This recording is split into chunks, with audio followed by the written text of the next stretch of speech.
Narlene here to give you my prediction as Man United take on Stevie G's Aston Villa in the FA Cup. And it seems like absolute chaos in that dressing room right now, but there's got to be a turnaround, right? I mean, I say it every week, but it's got to happen sometime soon. Now, in terms of the starting lineup, I think Mason Greenwood deserves his spot because he really was our only productive attacking player, especially when he was dropping deep to get involved in Lingard play. And in midfield, I actually think Donny might be given a chance to start in the number 10 position alongside Bruno. And Phil Jones, of course, with a decent return, so I wouldn't be surprised to see him in the starting lineup as well.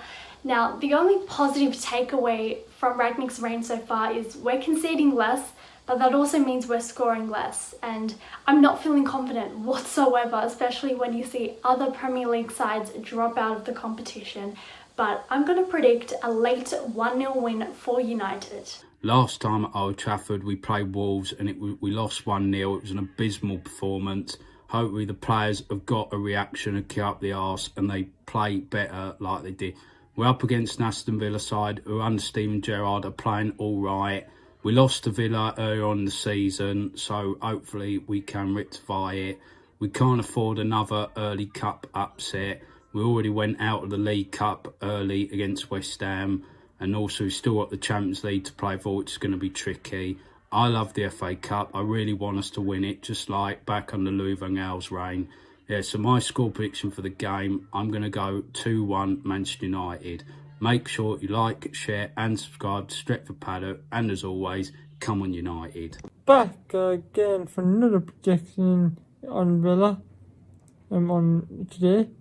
So, first game of our FA Cup campaign kicks off. So, I think it's going to be a United win. It'll be 2-1, 3-1 United. Off the way and off the Paddock. Okay, so Manchester United versus Aston Villa, and as much as I'd honestly love to just be completely optimistic and just say this media circus is going to kick people into gear, we've got to follow Rob's tactics, come out all guns blazing and just win the game, it does feel hard to be optimistic at the moment with all this fanfare. And I know a few players have come out and dismissed it and acknowledged the privilege to play for Manchester United and all the works, but I really think it is just trying to mask over some of the deep-rooted issues within the squad and how players are unhappy. As much as I am, I don't mean to be, but as much as I've been a bit negative within this prediction, I'll stay positive and I'll go. I think again, I don't see it being like a slaughter or anything. I don't think we're going to perform particularly well, but I'll go 2-1 Manchester United. Paddock match day, Notch here, always taking the weather with me wherever I go. Down by the coast. So Rangnick's tricky controlmeisters currently feels like Carrington's complacent complainers. Not the best situation to head into the cup against Stevie G and co. Just got to hope that we're focused, motivated and that we don't slip up. We've already seen a few teams fall in the third round this year, so let's not be another. Last thing we need is to be knocked down by someone with as many league titles as, well, me and you. I think we'll get through this if we try to outplay them. So I'm going to predict a 2-1 and make it a good trip out for the fans. Trust the Notch down!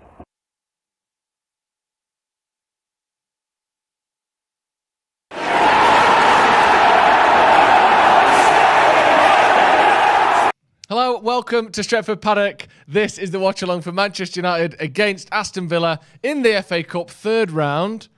I'm joined by Alfie. How are you doing? I'm doing all right. How are you, Joe? Yeah, very well, very well. And Freddie Quinn Hi. makes his return to the channel. I thought I was going on a podcast called My First Moustache. Alfie's our guest. Where people who've had beards for a while talk a young boy through the changes of puberty. Holy shit. You look like a woman that's going through menopause. From how long did it take you to think of that when you first started? Literally just thought of it straight away then. Very good. Literally. I'll give you that. That's why I'm like, the cameras roll and immediately I go, I wonder what I could say to be the biggest arsehole possible. And that's why I've not been on in 3 months. That's not why I've not been in 3 months, actually, but keep it up. How are you doing? How's everyone? Are you doing all right? Yeah, I'm doing not bad. How have you been? Yeah, good. Very good. Christmas? Good Christmas, Freddie? Yeah, it was all right. It's Christmas, isn't it? Who gives a fuck? Do you know what I mean? You're not a fan? Yeah, look, I mean, I like it, but there's pressure on the day, and it winds me up. Do you know what I mean? Like, who's putting pressure on you? Family. Do you know what I mean? Are you having the best time? Is it the best Christmas ever? No, because when I was 4, I thought like a man came down the chimney and left presents. Oh, no, and now I know it's you. Do you know what I mean? Sad, really, isn't it? Kind of high expectations to live up to. I just get through Christmas. It's just one of those. Good time of year for gigging? No, especially because like December's the busiest time for comics, but it's also like Christmas party period and stuff like that, and so they tend to be the worst gigs. But you make $1, but you have to deal with like coked up fucking accountants. Do you know what I mean? Yeah. Just people sniffing their savings and just screaming Excel formulas at each other. That's not what we want. But actually, what we do want is team news, which should have come out 48 seconds ago. So.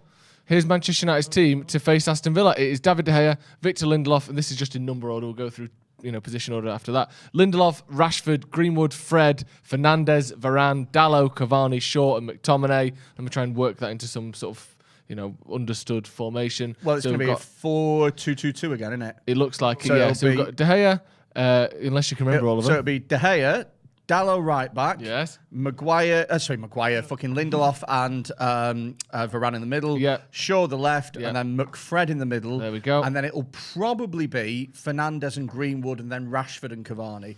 Just because when he's played Rashford, he tends to play him partnering the striker rather than partnering the 2 number 10. Because it's essentially that 2 6s, 2 10s, and then 2 number 9s. Yeah, so we've got it the other way around there. Obviously, we don't know yet. It makes sense that Rashford might play up front with Cavani, although Greenwood has been playing up there, or has played up there not a few times as well. So we'll see. But yeah, I think it probably is more likely to be Rashford because that's where he was when he was with Ronaldo, isn't it? Yeah. But it's a very strong team, first of all. When you look at some of the teams that Liverpool... Well, other than, Ronaldo? Who's not playing, and maybe Sancho. Right, okay. Who's not playing there? It's a first team. Yeah. I thought you meant it's a very strong team. No, I mean, it's pretty much as strong as he could have gone with, I would say. Well, yeah, I mean, okay, he's rotated quote-unquote first teamers with other first teamers. Yeah. And I actually really like the look of Lindelof and Varane at the back. Yeah, first time we get to see that. Quite would like to see that, yeah.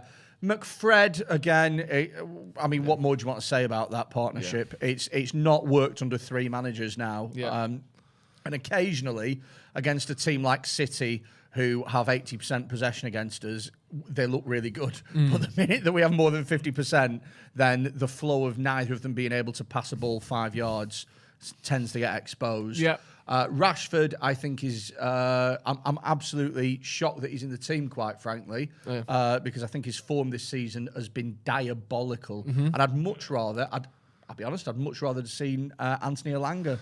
What are your thoughts on the team? Yeah, I'm kind of mirroring me here in terms of Rashford. I appreciate he was dropped or rested or whatever you want to say against in the last game, but people have been saying about is it just him still getting over his injury sort of? But I think to me it seems sort of the mental side of the game in terms of he seems in his own head. He doesn't look confident. He's not. He'll pick up the ball and he'll jog towards a player and then just come to a stop instead of running at players. He doesn't look confident. No. The mentality of this team is something that I've wanted to speak about on here for a while.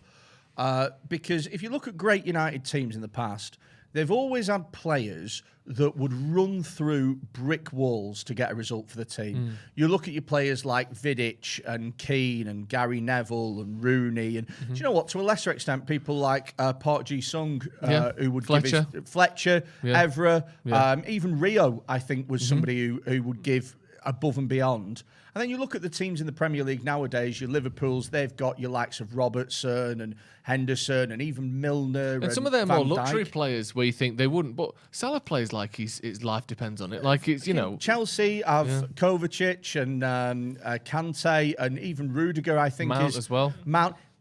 Built of that ilk. And obviously even City, who aren't necessarily a team that you associate with that absolute dogged sort of, will do anything to get a result.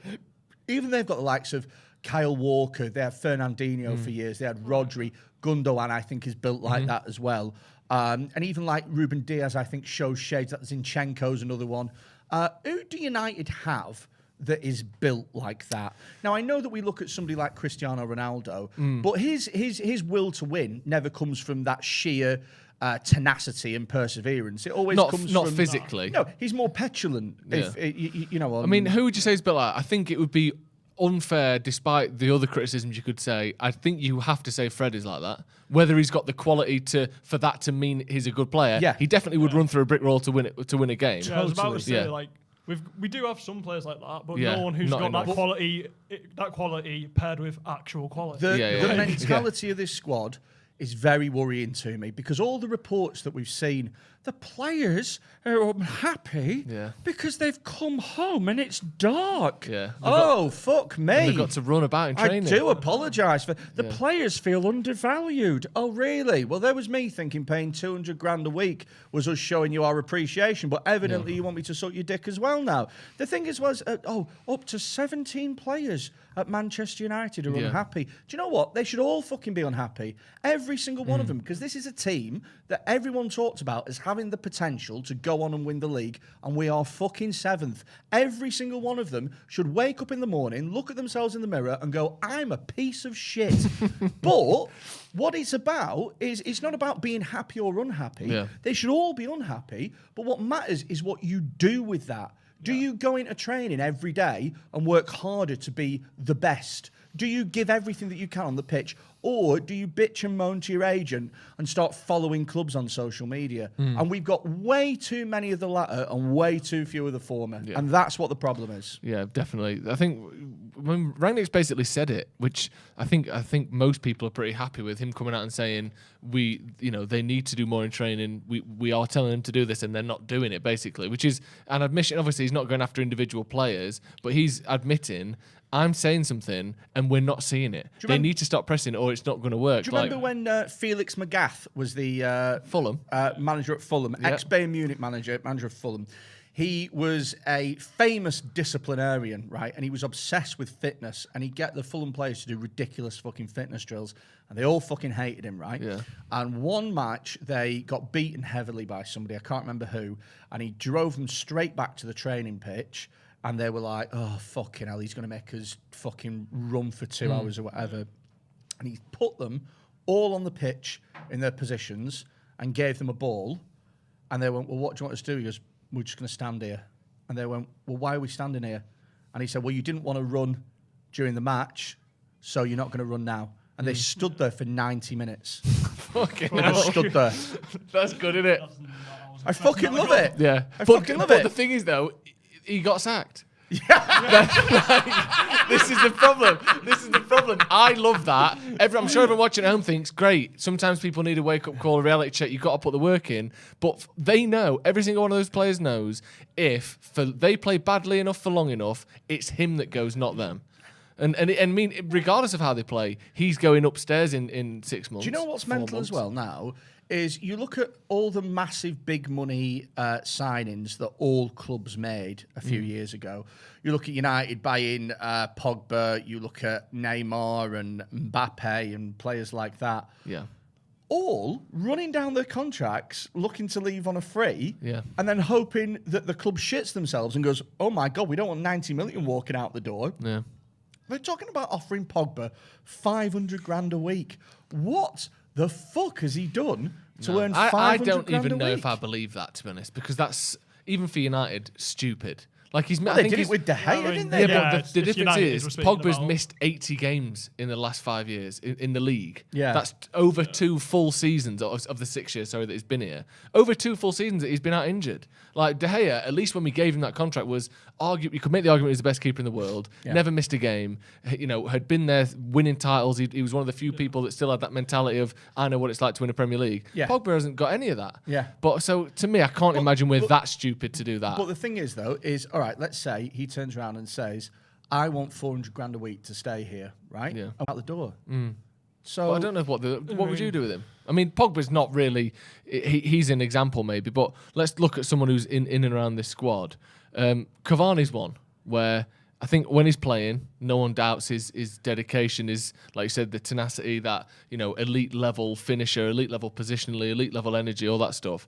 But a lot of rumours he wants to leave. A lot of rumours that he wanted to go to Barcelona. Again, we've had to have Rangnick come out and say, I've spoke to Cavani, he's staying, is really important. It's a shame that we have to have players that are, some of the most important players in the squad being convinced to stay every few weeks. What do you make of that, Alfie? It just shows the state of the club's in at the moment, doesn't it? It's just like I don't know what to say. Are you surprised how quickly it's gone downhill? Because it seemed like you were saying, Freddie, at the start of the season, everyone was like, title challenge this season. Might not win it, but get there or thereabouts. We shouldn't have been in that position. Let's talk about who we recruited. We recruited a world-class centre-back. Yeah. We recruited a world-class forward. And we recruited one of the best young players in the world. Mm-hmm. Now, on paper, that's as good a window as anyone could ever possibly hope for. Yeah. So why the fuck are we seventh? You say about like motivation, trying to get players to stay here. What more motivation do you need than playing with arguably the best player of all time? Like, it doesn't seem to work like that, does it? But I know, but that's what's so confusing. We're just idiots watching who don't have the mindset of professional footballers and the lifestyle and all that, because it doesn't make sense to me. I don't want to give like an absolute yada comment, but it's like you saw with people like I think it was a while back, like an early like 2010 sort of. I know there was a story about Benoit Siricotto, the former left back Spurs. Yeah, hated football. Yeah, he hated football. It's like, but like I understand football is like obviously it's good money. You're going to play if you're good at it. But do you reckon? I'm not naming. I don't have anyone in mind in particular, but it's just in terms of because I'm absolutely in this squad who don't like playing football. Yeah, and particularly becoming sort of leaders in the dressing room. They're the people like. Now they've been at the club, they've grown up a bit. Do you reckon it's people who don't like football necessarily or don't have that passion and enthusiasm? I can't imagine it because I don't think. I mean, it doesn't make any sense. Siricotto was a good player, but I don't think you can get to that level, even like Man United level, because he was never United level, without having some passion for football. That's why. Surely, that's why it's so rare. Maybe not. Yeah. That's why it's so rare. But is it just rare that they're willing to come out and say it? Nah, I don't. Look, I reckon there's quite a few players who don't watch football like we do. And I get that because, like I say, I'm a professional comedian. I don't listen to any comedy podcasts, and I'd sooner shoot myself in the face than watch live at the Apollo because I do it. It's my job. Do you know what I mean? Yeah. But I'm really passionate about comedy, and I fucking love it, and I follow it and hone it. It's just I don't watch it when I get back. I don't think that you can get to the level of elite professional footballer without having that intrinsic love for the game. No, I do agree with you, and I think it's just at this point I'm absolutely just scraping the barrel for ideas because I don't see why there is no reason to not be motivated outside of just a couple of quotes from like Rangnick here, which to that point, he's saying whenever you watch games, even if it's not the top teams, they play with intensity, they play with physicality, they play with energy and spirit. This is what we have to do. We have to develop into this kind of team. It is criminal that this team, or his evaluation of this team, is one that doesn't play with intensity, doesn't play with physicality, doesn't play with energy, doesn't don't sprint enough. That is remarkable. But here's the thing, though, is if you watch this system, the 4-2-2-2 as well, if you forget the back four for a minute, right, you essentially have three partners of two. You've got the 2 6s that are partners, the 2 10s that are partners, and the 2 number 9s that are partners, right? Now, if you look to your left or right and you see your partner isn't putting a shift in, or if you look ahead of you and you see another player isn't putting a shift in, there's 2 ways your mentality can go. The first is you go, fuck, I've got to try twice as hard now to make up for this lazy fucker. Or the second thing that you can do is go, well, if he's not going to run, then I'm not going to run. And that seems to be the attitude that's creeping through at the moment. Why should I? Do you know what? That match against Chelsea and Liverpool, 2 of the top teams in the country, did you see that thing at the end of the match and every player was on their knees, like gasping for breath, apart from N'Golo Kante, because he's like a superhuman. And everyone was like, Kante's the only one who's not tired, built different. Do you know what?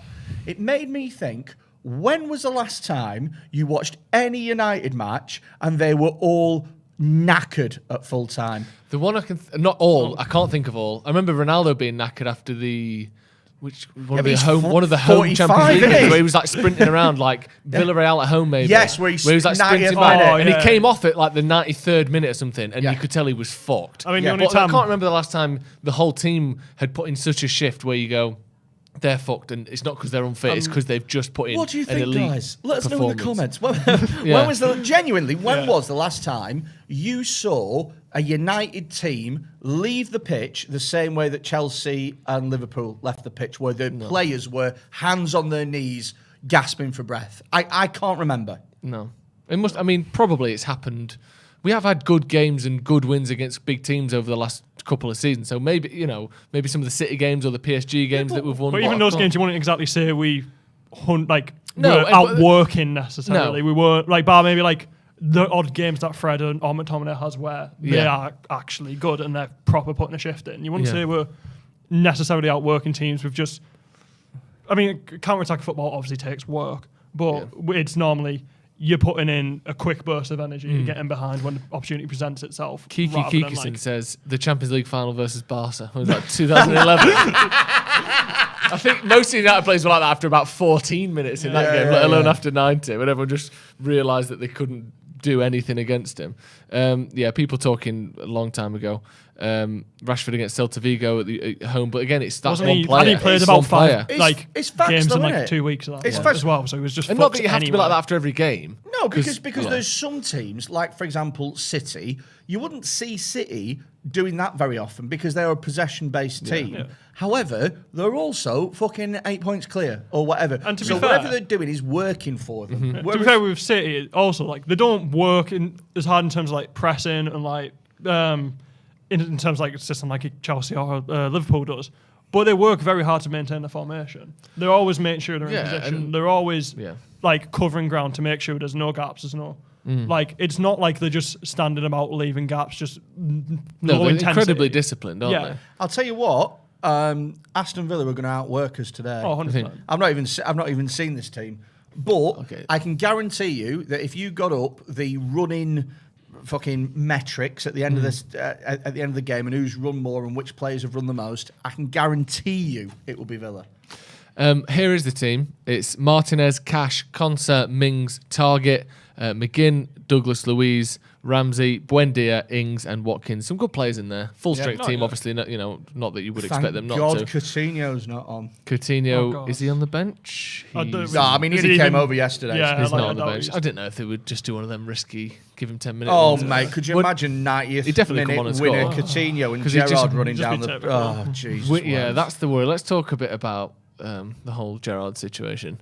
This could I'd be an rather not. absolute nightmare if we lose this, couldn't it? Oh, absolutely. I mean, I'm not one exactly to be asked about football Twitter, really, in terms of it doesn't mean anything in actuality. But it's horrible just to like watch. I just want to go about my day after the game, to almost go off on Twitter to take my mind off it. Yeah. And then you're just going to see fucking everything. It's just, I really can't. be Disaster. arsed. It's Written all almost over like, it. Do you know what? I, in my head as a United fan, had built up this caricature of Steven Gerrard as being a bit of an idiot. Do you know what I mean? A bit of a like, hey there, lad. You know what I mean? Like just proper thick as mince scouser type thing. That's how I built him up in my head. And I thought, you know what? He's going to do rubbish at Rangers. And actually did a great job with them and brought them back to the top of Scottish football. And then I thought to myself, well, do you know what? It's the Scottish League, who gives a shit? And then when he came over to Villa, I was like, well, there's Aston Villa never winning a game ever again. And they've looked really good under him. He's implemented his own tactical style and system.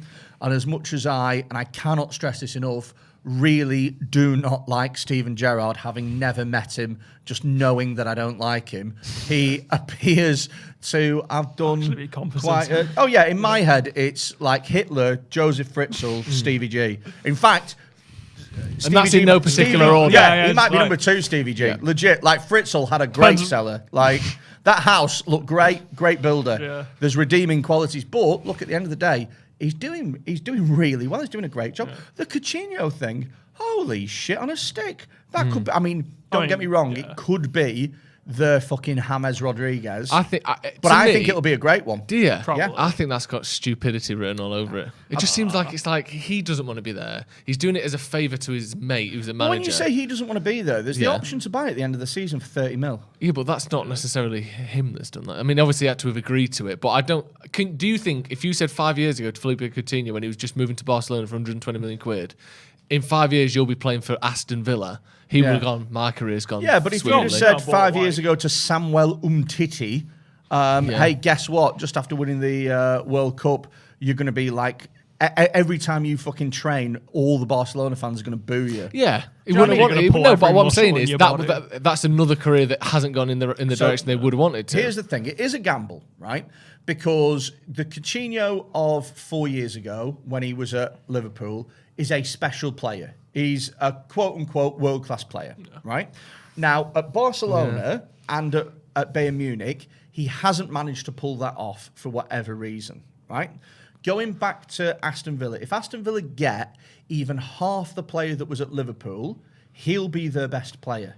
But yeah, that's what Aston Villa don't need him to be. The thing is with these players, though, it's not like need him to I'll be tell you the thing about Coutinho, right? And this is what I believe about him, right? There are some players that need an entire team built around them in order to be world class. And quite specifically, some number 10s. So, for example, somebody like, and I know it's a lower level, somebody like Gylfi Sigurdsson, right, was amazing at Swansea, right, but never replicated that form at Everton. Maybe or not the Spurs. best player to pick. I mean, to be fair, it's still probably a bit early days. Maybe Ozil would have worked slightly better. Yeah, maybe Ozil would have. I mean, Ozil was much more of a traditional number 10 sort of in terms of that tactically traditional in many respects, you know, with his. But the thing, but the problem with Coutinho is, if he's half the player, it doesn't work as though he's half the player every game. He'll be as good as he was one game, hideous the next game. That's how world class players are. Here's the thing, so he could just be shocking. At Liverpool, everything was built around him. He was magical. Right?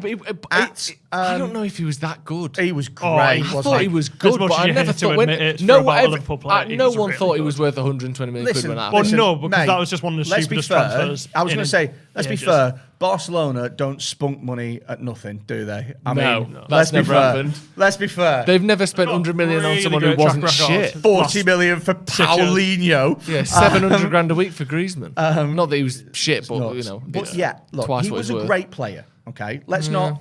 Really? You're debating that? No, but I'm not saying this now because he's been shit since. I was never the biggest fan of Coutinho. I thought he was one of those players that is very good and could score great goals, but I didn't think he was a great player. Coutinho, at the time that he was at Liverpool, I would say was one of the best players in the league. Really? Yeah. I get both arguments in the sense of, I think if you're just talking about his pure talent, yeah, I agree. He probably was one of the best players in the league. But I get what you're saying as well in terms of his play style, and as you're saying, the way that he has to be built around, he has to be the focal point of the team, does present a ceiling to your team. So here's the thing, right? He wasn't the focal point of the team at Barcelona, was never going to be, flopped. Wasn't the focal point of the team at Bayern Munich, was never going to be, didn't work out for him.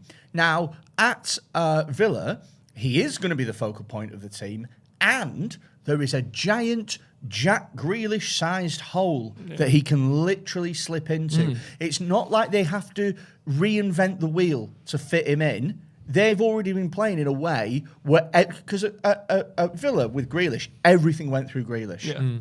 So I personally think that Coutinho is going to do well because everything will go through him. However, like I say, you do run the risk of like James Rodriguez. We all thought he was going to be great. And he was great for the first 2 months. 2 months in, looked great. Yeah. And then there was that rumour towards the end of last season that he was having a sex change. And the reason that he was bad, was because he was pumped full of female hormones and couldn't play properly. Yeah. You know that's that how bad he got off the rails. People were like, Jesus Christ. Sort of absolute tripe is what's been circulated. That's how bad. When that's the rumour that goes around you, But here's the thing, though, is it's not like they've bought him. They've loaned him till the end of the season. It's a much lower risk transfer. I can see why they've done it. I just don't necessarily think it will be a great success. Because but if it's not, then they fuck him off at the end of the season. Of course. And they've still got Emi Buendia, who has been doing fine for them. It's not like playing Coutinho is going to tank them or anything. It's not like he's going to have an outright negative. Here's the thing, though, if you look, I doubt he's going to be dropping stinker after stinker every game. If you look at an Aston Villa team, right, that potentially has fucking Martinez as a goalkeeper, one of the best goalkeepers in the league, Matty Cash, solid, decent, but fucking, fucking Conser and who's the other one? Mings that they usually have at the back. Solid, but fucking unreliable. They're linked with Luca Dean, who's a good left back. And then they're fucking, essentially, if they play a 4-2-3-1... I mean, you're getting towards Europa League level side, probably. Well, think about and then add Coutinho. As a 4-2-3-1, they'd have Douglas Luiz, John McGinn, and then they'd have Buendia, Coutinho, Leon Bailey, and fucking Ings or Watkins up front. They're full of That's a good team. It's a good team, but it's full of players who aren't actually that good. Everyone's all right, but it's not like they're 12th at the moment, I think.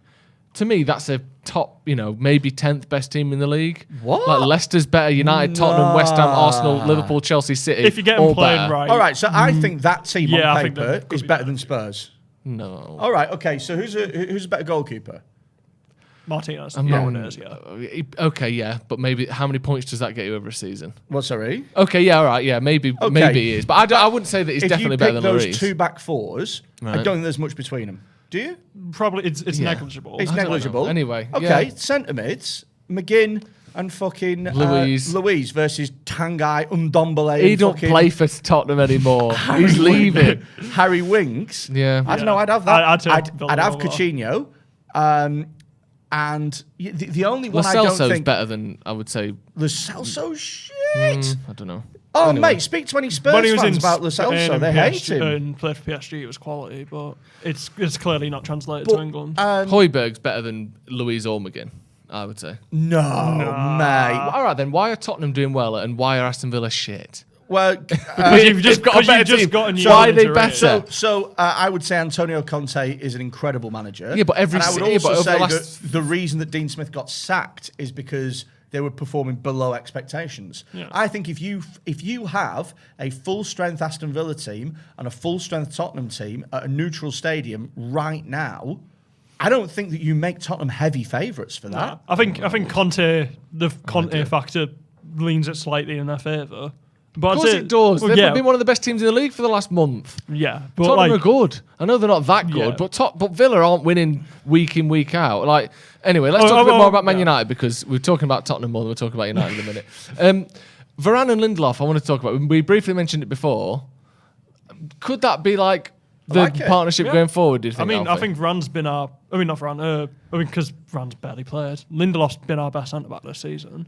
He's got issues with his aerial ability, but you've got Varane who can cover that, and then unlike Harry Maguire, when you're asking him to step up and cover for Lindelof's aerial weakness, Varane can also make the recovery. He's got the pace to get back if he needs to. So I think they just complement each other a lot better than necessarily Maguire does.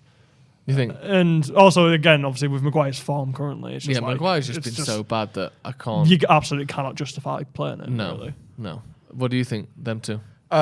So I think that Rafael Varane has been one of the best centre backs in the world for about a decade, and I think he's come to United, and we expected him to fix things straight away. And I think with his injury, I think he's had a difficult start.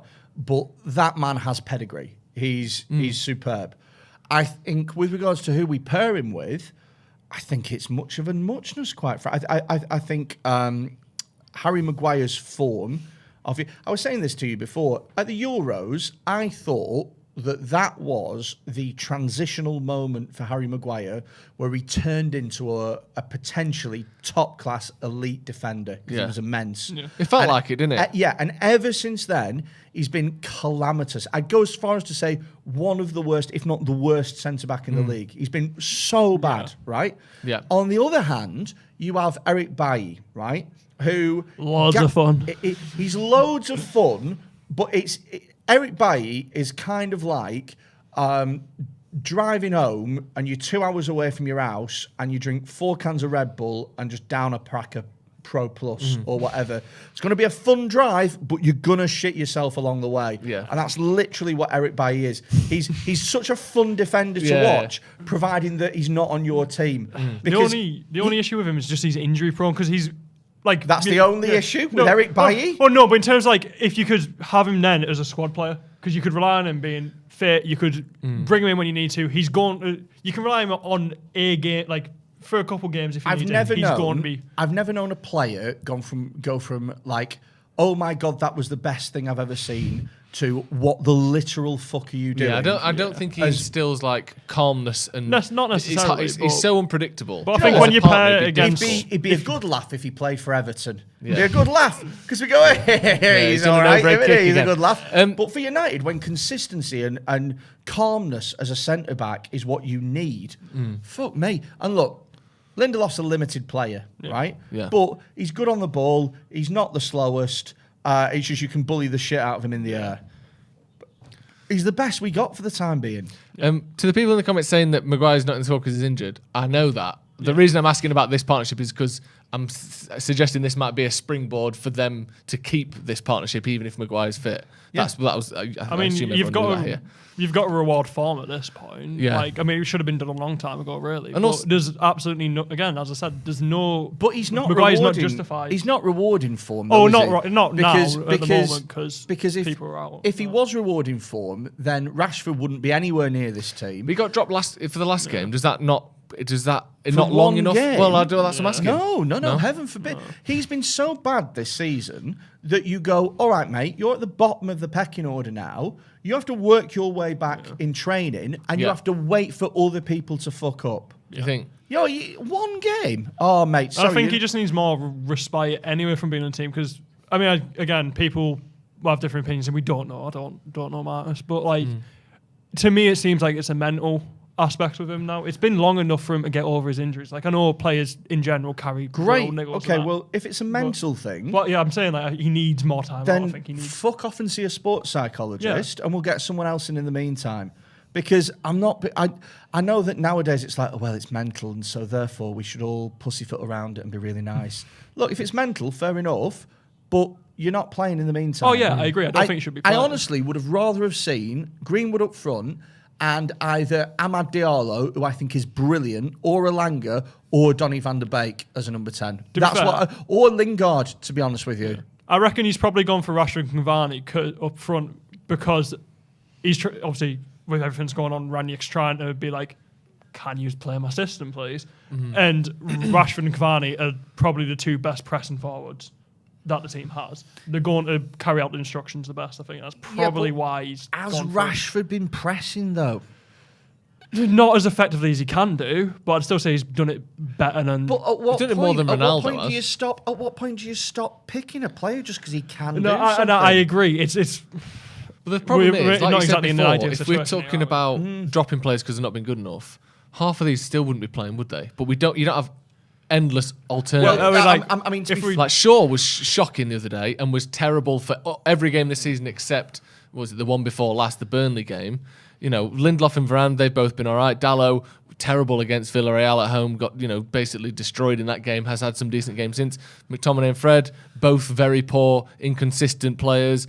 Bruno's been poor. But the problem is you can't drop everyone. Well, I find it really interesting that Ranić's persevering with this system because it seems to ask the most out of our worst players. Well, fullbacks. Yeah, because you really need your fullbacks to provide all the attacking width with this.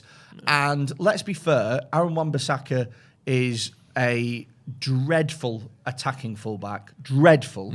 Dalot is bang average at everything that he does. He's certainly not a top four right back. Luke Shaw was one of the best left backs in the world last season.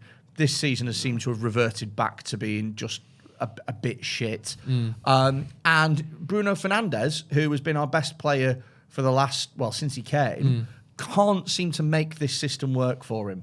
So why are we persevering with this? I don't know. I always think that with the system thing because I think, it's not working at the moment, but then he sees them in training. He hasn't always played this system. That's the thing. Rangnick's played it before, but he's not been like... He's been a manager for 30 years, and he's played he's played... So exactly. So it's not like he shouldn't be particularly beholden to this one just because he... So presumably he sees something in training that we don't, or I don't know. I mean, to be fair... Also, they're not doing what he's saying. I'd say... They're not doing what he's asking them to do. So how can you know the system's not working when they're blatantly ignoring what he's saying? I think Rangnick's systems in particular, because of the work rate you need to have for him, rely on players buying in. Right. I mean, you need quality, obviously, as you said, in terms of specifically in the full-backs and in defensive midfielders, because they need to cover ground, they need to make sure they're in position, and need to provide the width. But you need players to buy in, otherwise that's where the holes. Do you know what I would do personally if I was United manager, which I... you are, right? I was in the running for. I was going to say, obviously. So you didn't get it. You didn't get it in the end. Didn't get it in the end. No, it was something about Rangnick being respected. Interesting. And me being a knobhead was brought up in an interview. Was it? Also, the main interviewer had a bit of a shit moustache, and I led with that. And it was so that's the second time you used that. Yeah. I used the woman menopause. Anyway, right. What I'd do is I'd play a 4-3-3. I'd still deal with that fucking back six, if you like, with McFred, because we don't have any other options. Yep. But I'd stick Fernandes in sort of like a single pivot as our sort of attacking creative number 10. And I'd have Cavani or Ronaldo up front as a lone striker, and I'd have Greenwood on one wing, and I'd have Sancho on the other. And that's just how I'd play. I'd just do a 4-3-3 and go, look, Sancho's a great winger, Greenwood's a great winger, Fernandes is a great number 10, and Cavani and Ronaldo will finish chances. So we'll just try and get these 6 fuckers to defend, and then, the other 5 just to try and attack. Yeah. Just Enjoy quickly yourself. on Sancho, apparently Ronaldo and Sancho both got minor injuries, so has Phil Jones, according to Rangnick, which is fun. So yeah, Ronaldo left out with a minor muscular problem. Jones and Sancho also have minor injuries. That's why they're not even in the squad. Do you know what? I couldn't help but love Phil Jones a little bit more. Who didn't? How great was Fell that? in love with him a little bit. I was going to say, have you Phil if Jones he leaves in hero. January now, which I don't think there's rumours he will, but let's say he leaves at the end of the season, our lasting memory of him will be, at least we had that game. At least when no one else was trying, everyone looked shit. He clearly cared. Yeah. Like that was magical almost. Well, he's one of those players. Do you remember what we said at the beginning about running through walls and stuff? He'll do it. Yeah, 100%. He will put his head where there was that clip of him closing out, wasn't there? I can't remember which Wolves player it was, but he was the only one who sprinted out. Well, last second of the game, he's putting his face, getting kicked in the face to win as a free kick on the edge of the 18-yard box. Like, I don't think anyone can doubt that about him, and especially when, maybe 2 years ago, or no, last season when things were going a bit better, we were fighting for top of the league still at this point. That might have not been enough to get you back in people's hearts. But when you see the squad at the moment and how lackluster they are, is it the craziest thing to try Varane and Jones long term? Yes, and I'll tell you for why. Okay, I'm changing my mind, but go on. I'll tell you for why. If you look at great centre-back partnerships, you think Phil Jones. They tend to have one player who's injured for 7 years in a row. Just exudes class. And then you got Raphael Varane. And then you have the other one that's a bit of a fucking meathead that just, is physical and gets their body in the way and stuff like that. Now, we can't have Eric Bailly because he's mental. Right. Is it that bad to try him? Are you being serious? You aren't, are you? You aren't, are you? I feel like I want to be. Don't. Look. Don't do it because you undermine the good work you put in that Depths is close to rivals too, Jesus Christ. I just saw how much it meant to him. And but I do would feel mean proper that bad much because to he had me. Doesn't mean I'm the person to play. No, I know. Because about a year ago, cry. or something, he came out saying he didn't want a testimonial on that because he thought no one would come and I feel like I don't want to be all sorry, but I feel so bad for him. I don't want a birthday party because all my friends will be busy. Do you know what I mean? He's just like, mate. Give Phil Jones' testimonial now. I know, but the thing is the way I see it is if we have him at centre back on a regular basis, then the opposition might feel sorry for him and just be like, oh, it's Phil. You can't take the piss out of him now. It's Phil Jones, bless his heart. Even if we did want to do that, he is injured, so he can't play. He's injured. Yeah. It's not like Phil Jones, is it? No, he looks good there. Do you reckon? No. He looks like a doctor has made a robot and covered it in human skin.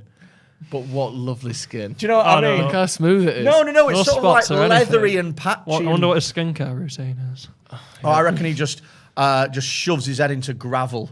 I reckon he's got a bucket of gravel, Cat litter. in his bathroom, and he just shoves it and just rubs his face. That's how he dries his. Exfoliating. That's how He has a wash. Yeah.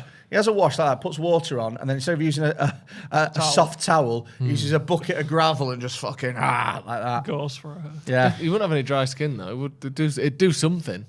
There's definitely a function to that. I mean, you wouldn't have any skin left, would you? No, but it wouldn't be dry. It'd be No, covered in blood. It'd toughen it up and make it harder. And, You want your face to just be one big callus after a few years. and that's quite literally what's happened. Yeah. Substitutes, we've got Heaton, Telles, Wan-Bissaka, Matic, Mata, Lingard, Van der Beek, Ahmad, Elanga. Does it worry you that there's not too many options to change things if things aren't going right? I was literally just about to say that. Tom Heaton's not going to score any goals, is he? No. Alex Telles is not too bad going forward, but an absolute bloody liability defending. Wan-Bissaka cannot do anything attacking. Matic should have left Manchester United years ago. He is a actual bag of shit.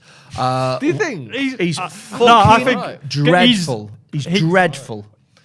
Every 1 in 3 games is quality, but it's just because he doesn't have the legs. It's but good against Burnley. it's so sad that we have to rely on that, and that's why we've kept him. No, it's I because agree, we don't have anyone else. He's so bad. In a perfect world, we shouldn't. He's have so him, bad. He's the only number 6 in the Well-run squad, club. and he can't get into a team with no number 6. That is true. He's worse than no number Not wrong. 6s. I can't lie. I can't Juan argue Mata, who I love desperately as a person, as a player, and if I ever met him, I'd give him a big cuddle. But he's not going to change a game.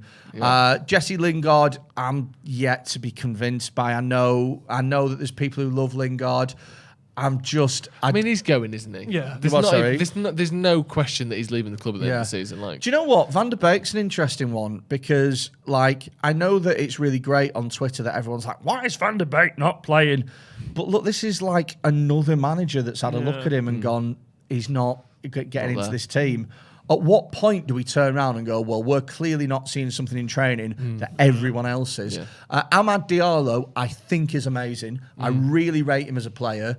And I think that he can come on and change a game, but he has just come back from injury. And they're trying to get him alone. They're trying to get him alone to the Championship. championship. Birmingham were looking at him. Middlesbrough. But here's the thing, man, is if he went to the championship, he'd be the best player in the championship. He's fucking brilliant. He's great. so good. I hope he can go somewhere and be successful. And Anthony Elanga, again, I kind of like the look of the lad, but I've not seen anything from him yet in the same way that I have with Diallo, where I look at him and go, he could be a proper United player. Yeah. I think at the moment he's an interesting option, and he's clearly a young lad with a lot of pace and a lot of hunger. And a decent finisher as well. Yeah, and by all means, give him a chance and let him develop. Oh yeah, because we haven't seen.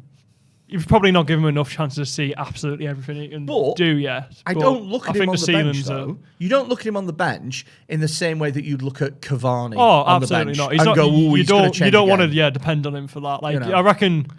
He might completely prove us wrong, and I hope he does. But I reckon his ceiling is probably a solid squad player. He's a player, Elanga, that you would like to see brought on when you're 2-0 up, not when you're 2-0 down. Yeah, we haven't got many 2-0 down players on there, have we? We don't. That's the worry. But again, Ronaldo's injured, Sancho's injured.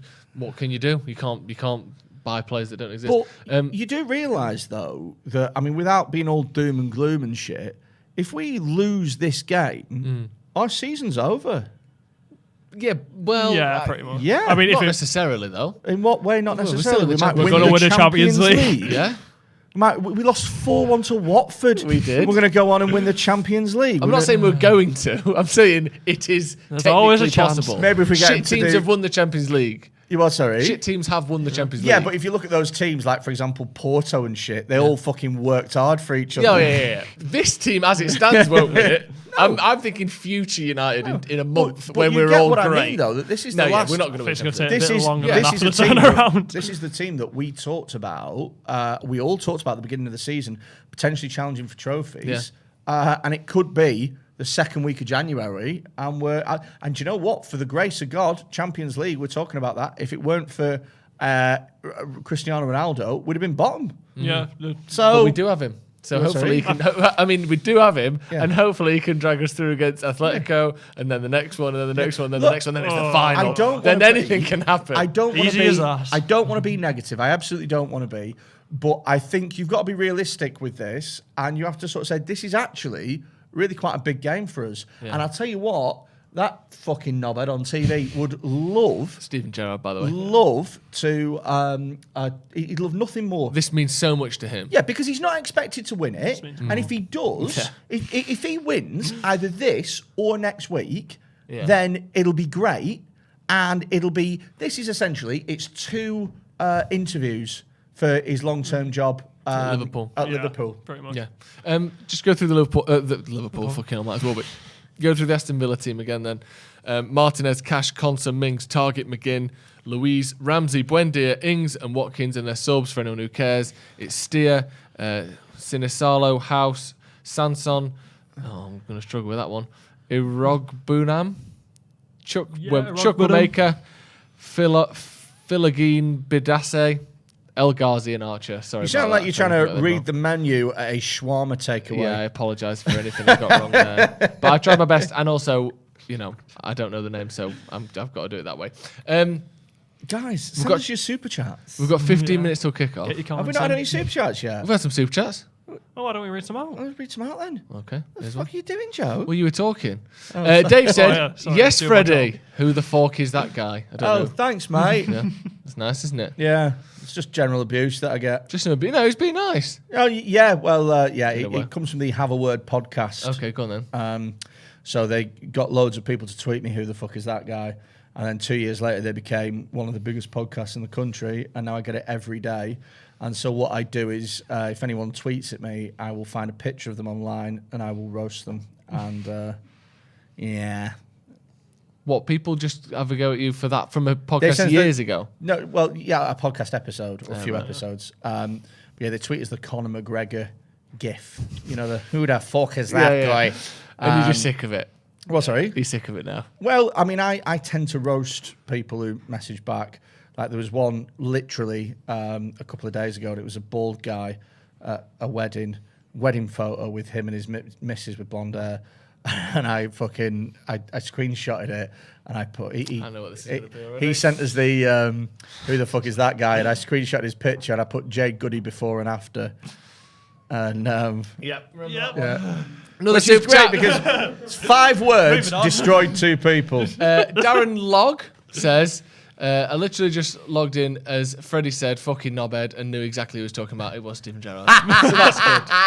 That is my good. man. To see get your score predictions in the comments then. We're kicking off in just over 10 minutes. Alfie, I'll start with you first. What are you thinking? About just... I hate to be negative. I hate to be negative, but I think it's so hard to predict the game. Because of everything that's going on. You don't know if players are going to put a shift in. You don't know who's going to turn up. There's no one who's in form. Just say 1-0. Yeah, 1-0. There you go. But no, I don't think anyone's in form. I don't think you can exactly rely on anyone at the moment. So it's going to be a tough game. Okay. And the fucking number at the end of it would be? 1-0. 1-0. Freddie? I think that Manchester United are going to surprise us. I think we're going to be slagging them off about how shit and lazy they are, and they're going to, from minute one, they're going to hear me. They're going to have this playing in the dressing room, and Marcus Rashford is going to have a fire in his belly not seen since the Tories tried to get rid of free school meals, and he's going to come out and he's going to play an absolute blinder. I'm going for 2-0 United, and I'm going to say that Rashford will get on the score sheet. How about that? That's very good. Very comprehensive, very positive.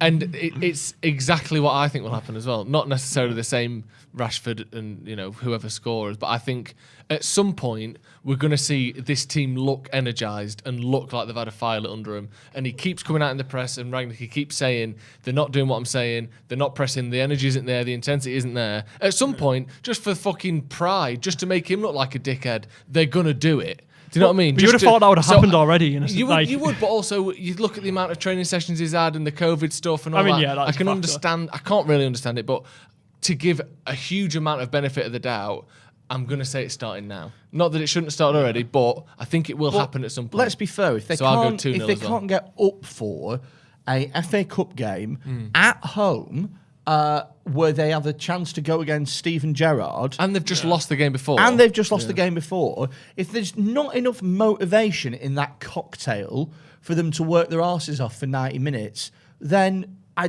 don't know what they're going to get up for. I don't know what would G them up. We've got to see something, haven't we? We've got to see something. We've got to see something, mate. We've got to see something. Jake Araya Dan says 2-0. King Cantona says 7-0. That seems like a... All right. Not quite sure about that one. Bruno Penanda says we lose. Bruno Penandez also says McShite in midfield again. Interesting. Drum Monkey says 2-2 penalties. I could actually see that happening. Penalties. I could see penalties. I hope we don't have penalties. Serge says 2-0. Hydra says 27-0. That's very strong, isn't it? People in the chats have a go at me for going on my phone, or anybody for going on their phone for that matter. But I'm actually putting on United to win 2-0. Cavani to score first. That's what I'm. Rashford to score first, wasn't it? It was Rashford. Change your mind quick. Player to score first. Marcus Rashford. Do you know what? I usually like having a little card in there as well. Who do you think's going to get a card in that team? McTominay. Luke Shaw. You think Luke Shaw? Yeah, one of them. Yeah, true. I wasn't in the right position, so I fouled him and pretended I didn't touch him. And then he runs away from the ref, and the ref gives him a book into his back, but he knows he's getting it. Do you know what though? Is there's going to be a midfield battle of McTominay and Fred and McGinn and Douglas Luiz. I think will get a yellow card. He's a dirty fucker, isn't he? There you go. Those John McGinn, to be fair, like. Yeah. Oh, John McGinn on a yellow. Also, doesn't he? For anyone who's interested, I think there are no replays this year because of COVID, so it's going to extra time penalties. There is extra time, isn't there? I don't know, there actually. We're going with Douglas Luiz because he was 110-1. To get booked? Yeah, with the other things. And McGinn was only 95-1. So, and that 15 quid makes all the difference. For people asking what channel it's on, if you're in Britain, it's on BBC One, so feel free to watch it on BBC One. Get your BBC One open, get us open at the same time, double screen it. Simple, really. Other countries, I'm not sure what channel it's on. People saying the beginning of the Ralph Revolution. Bloody almost. Are you still sponsored by that VPN company? Not this video, isn't there? Okay. But we are still... So if you wanted to, if you lived in another country, you could download a VPN such as... Surfshark. And you could set that VPN to United Kingdom and then go on the BBC iPlayer website and just watch it on there. There you go. Simple, really. Simple. Very good stuff. And you can get a 10% discount with the code... Paddock. It's more than that. It's 83% off, and it's all 83% off. It's ridiculous. That's extra sponsorship for them, but genuinely that would work. And also as well, if you're into watching like really dodgy porn. No, right. Joel Zapster says cans. You know what? Like midgets and fucking like 12 of them in a circle and just like a jizz fucking fountain. Just fade the mic down at Jizz Fountain. We'll call it a day at that one. United can't beat Villa, apparently. They're going to be all over us, aren't they? Even if United come out strong, we're getting matched like head to head with Villa. No way. He'll have fired up. Yeah, there's no way Steve Gerrard's not going to have. They're going to be excellent. Motivated for this game. I'm pretty sure every dog in a 12-mile radius can hear Steven Gerrard's high-pitched, whiny-ass voice in the change room. He's going, "We're going to win this fucking game there, man!" Screaming. Oh my fucking God, we're going to fucking run and fucking smash him there, kids. Do you think they think they're going to win? Well, sorry? Do you think Villa think they're going to win? Surely they do. Look, I mean, surely. what type of team goes into a game I'll tell you, thinking that they're not? I'll tell you loads of teams do. I mean, teams think yeah, but you got to have that mentality, though. I'll tell you, any decent team. I'll tell you this. I think that Villa think that if they score first, they've got this. Yeah. Because if they score first, we could easily have our heads down. Because this isn't the United team of Solskjaer, where we go 2-0 down and we'd be like, it's all right, they'll play second half. Do you know what I mean? This is a different anymore, mental state. Yeah, I mean, say what you want about Solskjaer, and to the end of his reign, holy shit, was that a catastrophe. But there were times where you went 2-0 down, you went, second half. What was it in that away run? We were down in like 16 of those games or something ludicrous, and we either won or draw all of them. It was absolutely insane. So however, towards the end, the wheels just didn't come off. They exploded at 70 miles an hour on the right-hand lane of the M6. Yeah, it was really bad. They're just showing a United lack of width thing. Yeah, because our BBC. fullbacks are literal shit. And this system relies so heavily on fullbacks and getting... How bad to be was fair, that? I think it... Maybe... Still, you want the fullbacks to have the confidence to go forward, but part of that confidence, I think, comes from... the reason why they're not is the lack of confidence in the DMs. Did you see... Because they are meant to cover. Did you see Bruno Lage absolutely destroy this formation in 2 minutes? Yeah. He said, well, it was really easy to win because we just looked at where the fullbacks were. He goes, if the fullbacks were high up, we knew that there was the space in behind. And if the fullbacks weren't high up, we knew that there was the space in front of them. Yeah. And that was it. That was literally it. Yeah. And he said it like it was the most obvious thing in the world. Yeah, and I wonder if that was a more of an attack on the formation or an attack on the fullbacks themselves. And how Probably, they yeah, play but plenty of teams play with attacking fullbacks, don't they? That shouldn't be. You should be able to win games and but control the games. thing is though, is when you play. So, for example, when Liverpool's fullbacks bomb forward, you'll see Fabinho drop further back, so to create that screening back three, if you like. Yeah. Well, that's what I'm saying about like the fullbacks need the confidence in the defensive midfielders to cover them, for them to go to attack and be effective. Yeah. But obviously with our defensive midfielders being absolute wank. Either they don't go forward and they just pose no threat and we have no width, or they go forward and we get exposed immediately on the counter. The thing is as well, is if you're going to play this 4-2-2-2, your 2 sixes, McTominay and Fred, have to be able to progress the ball. Oh, yeah. And that's something that neither of them can do. No. So and Luke Shaw can, but not on the form that we've seen him in this season. Yeah, but your number 6s have regardless because otherwise, what you're asking is your back 4 to make regular linked passes with number 10s, and it's just impossible. Yeah. So it does make me wonder why the hell we're playing this 4-2-2-2 when on paper it looks so unsuited to us. Yeah, because it seemed like he said that. He thought this suited the squad the best, and part of me thinks that was primarily because he thought Ronaldo wouldn't press enough to be a lone striker. So maybe he was working his way backwards from that. But I don't. Surely he's got more to him. You know, Ralph Rangnick knows he can see what we're seeing. Yeah. So presumably he thinks there's something they should be doing that they aren't. But our fullbacks are poor as fullbacks, but they are abominations as wing backs. So we can't even play like a 3-5-2 or a 3-4-3. Not really. We've got a quote from Rangnick in the programme notes saying, "When I took this role as Man United interim manager, I knew there'd be a lot of work to do. It's not just it is not possible to just walk into a club midway through a season, say a few words, and everything is instantly straightforward. We have a lot to work on." He's not holding back, is he? Just this repeatedly over and over again saying, the team isn't close to where I want it to be. They're playing how they used to play under Solskjaer. I can't get them to put the energy in, all this sort of thing. At some point, that's got to change. Do you think it will change? Do you think, here's a question, this is maybe a bit silly. Yeah. Do you think it's possible that Rangnick doesn't make it to the end of the season as manager? No. No matter what happens? No matter what happens, because who the hell do you bring in as an interim for the interim? I mean, we're already a bit of a fucking laughing stock as it is. Yeah. So, yeah.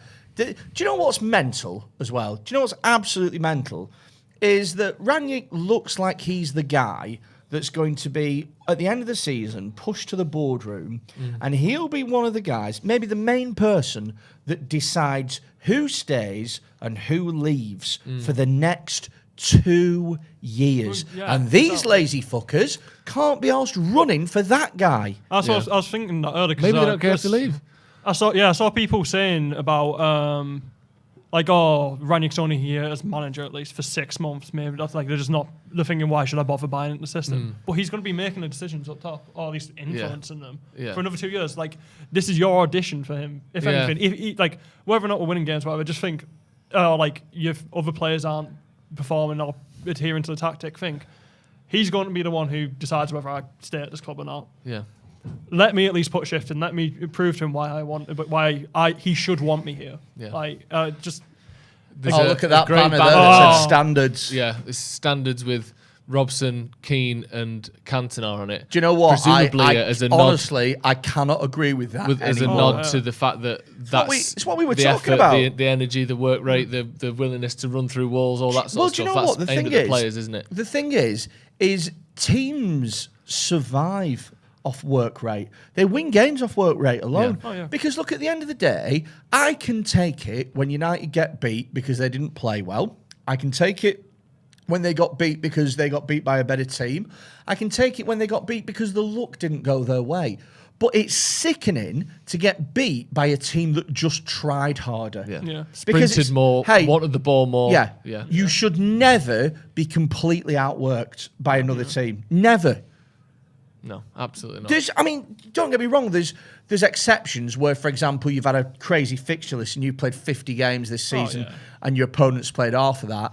But at this stage in the season... Yeah. Most of the games this season, we look like, whether they are or aren't, we look less bothered than the team we're playing against. Well, I don't know what like the running stats or anything are, but I'd bet that we're near the bottom of the league, if not at the bottom, in terms of pressing as well. Well, it's funny, isn't it, how Tottenham were the bottom and then they went to the top with Conte.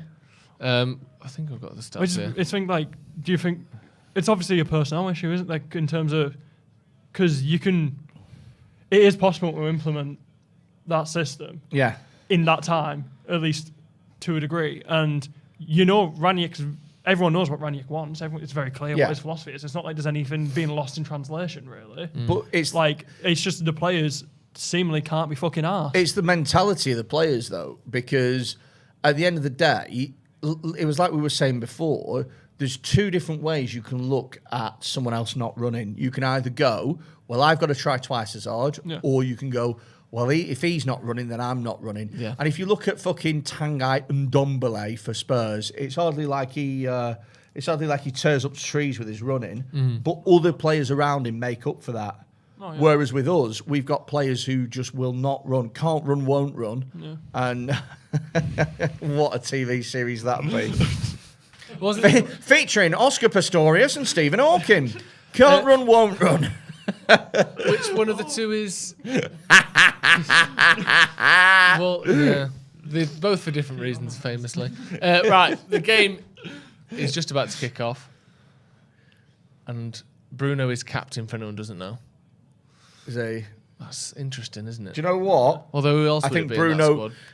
squad? I'd sooner have Bruno as captain long term rather than Maguire. Yeah. I don't think that you can have captain for a player that's in such bad form as he is. I think that's almost. Mind you, having said that though, if you strip the captaincy of him, it's gonna fucking mess him up. But it's also Who like, do you knows how that'll affect reckon? him. Here we go. Already 3 seconds in, McTominay misplaces a pass. You'd ideally like just any Manchester United player to want to live up to the role of captain, to have that mentality to be a leader. But do you reckon it's been a burden on him? It adds pressure to him which he can't handle. It has, but he's not like he just became captain this summer. Yeah, and then he's been shit. Yeah, the best football he's ever played in his career was whilst he was Manchester United captain. Yeah. So it's not like, That's you see it a lot in cricket where it's like average batting score before being captain and after, and often it goes down. But Maguire, the best Harry Maguire we've ever seen was last season and at the Euros, and he was captain for both of them. So what we're saying really is that we need the Greek police to arrest his sister again. Yeah, something like that. But to be fair, that's the thing I don't understand. He's when not. that was first going on. Yeah. Maybe now he's having bad form. It's taking him longer to come out of it because he's captain. Perhaps he's see tired as yeah, well. Maybe because he was probably confident coming to the club, thinking, right, I've played well for Leicester, I've earned this move. Yeah. I'm in a good headspace, and I'm the captain of Manchester United. I'm feeling good. That's a nice little but run there from once Bruno. you lose that confidence, the pressure builds on is getting back to it. Maybe that's the issue. Yeah. Oh, Bruno. I thought he was injured for a second. Is he injured? What's he doing? No, I think he was just pissed off. He kicks the underside of his foot a little bit, doesn't he? Is it a corner or is it not? It's not, is it? Yeah. I think after Bruno. Oh shit, Bruno's injured. Fucking Randy would be like, Donny, tell Matic to get ready. Go on then, find a. Oh shit! There's a lot of chat about Mason Greenwood being a greedy fucker as well, isn't there? I mean, but in a sense, you want it from him in terms of like you want someone who's hungry for goals. You want striker in greed shocker. Do you know what I mean? I know, like. But also, there has been, and you expect it from a young player, especially again striker. But there has been maybe one or two too many times where you're like, he needs to pass the ball. But he needs to. There's someone up who in a better position. The and he's just fact of the matter, that wasn't a bad ball at all from really good ball. Scott McTominay. Credit where credit's due. Go on, Marcus. Bit of skill. Oh, pass it. I mean, he's not really done anything with it, but fair play on the technique. He's not lost it, which is better than you could say for most. Good turn there from McGinn. And look at that progressive pass.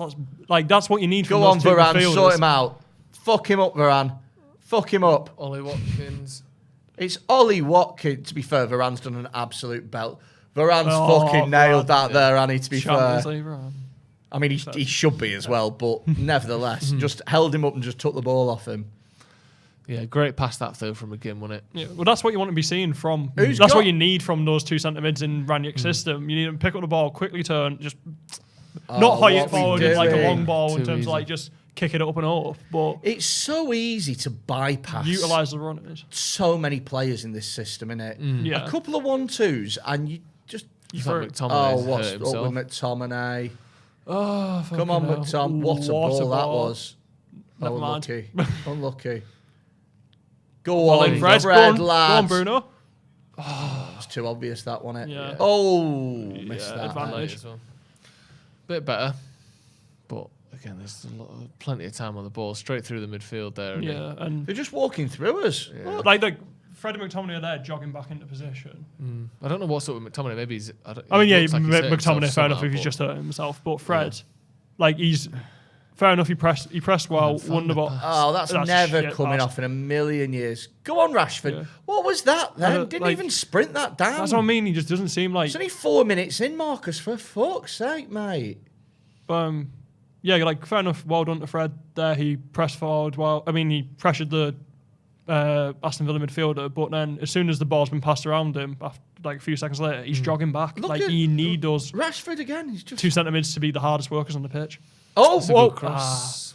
I don't know what has to happen for Rashford to be. I tell you what, this bet, £555 if I win, 2-0 United, Rashford to score first, and Douglas Luiz, to get carded. If it happens, Marcus, I will give £5 to a food bank of your choice. How about that? £5 English pounds. Fucking hell. Ball bouncing between everyone there. Well done, Fred. Come on. Fred, all right. I mean, it's only 5 minutes in, but Fred looks quite tidy with us so far. Go on, Marcus. Come on, lad. Come on, lad. Where he needs to be sprinting at people. There you go. Go on, go on. Oh, he fucking heard me. He heard me. He heard me. Did fuck all, and then as soon as he heard that fucking £5, he went, right, I'm getting a shot off here. But yeah, it's when he's picking up the ball, you want him to be sprinting at players a bit more. It's just he hasn't done it for. Even before he got. I said before he got injured, he was carrying the injury for about 6 months, wasn't he? A year or so. But he used to just absolutely terrorise people and sprint at them, whereas now he seems so tentative to actually try and dribble around. One of his biggest attributes was his pace as well, wasn't it? Yeah, exactly. He saw that a bit though with those 3 goals he got when he came back from injuries. Balls being played over the top, all 3 of them. Yeah. So you did see him using it, but it's when he's on the ball that he looks like you said the mental side of things where he doesn't look like he trusts himself to try things. Yeah. Get a sports psychologist. Yeah, legitimately. We've just got one in, haven't we? Deal with that shit. Just hire one, mate. As a player, do you know what I mean? Yeah, he's on personal one. 250k a week. Just drop 10k on the best sports psychologist you can find and get over this problem. Yeah. Because his performances have just been appalling. Dalot looks shaky again, doesn't he? Yeah, I don't think he's made a pass that looks comfortable so far. I mean, if you look again, look at the lack of width here. Yeah. Look at that. As soon as Fred picks up the ball, neither. I mean, it's because, potentially because he doesn't trust here we go. That's better. We're finding a lot out wide, though, aren't we? We're finding a lot out wide when Rashford drifts. But yeah, when when Shaw passed to Fred there, if he trusts in the defensive midfielders and if he's following the tactic, as soon as the ball comes into Fred, he needs just like pass and move, just sprint straight up the pitch, provide a width, but he's just not doing it. It doesn't look like a 4-2-2-2. This does it? Looks like a 4-2-3-1. That's what BBC listed it as, to be fair. But like, if you look at Rashford, he's going very far left, and Greenwood's coming very far right, and Fernandes is kind of drifting around. Yeah. Oh, what's happened? Oh, is the audio different or something? Sure, crossed it in. Oh, Fred, go on, Fred, lad. Go on, Fred, son. 50-yard smasher from Fred. That'd be good, wouldn't it? Do you remember that one goal he scored and everyone went What mad? ball? What ball? Yeah, there we go. What ball? McTominay. Crossing Fred from Fred link up. McTominay with the header. Well, that's my bet tits up, innit? But we don't mind that, no offence. Yep. McTominay with the goal. Fred crossed the ball in. 8 minutes Brilliant gone. ball. 7 minutes gone. Man United 1-0 up. Fucking hell. Holy That's shit. good.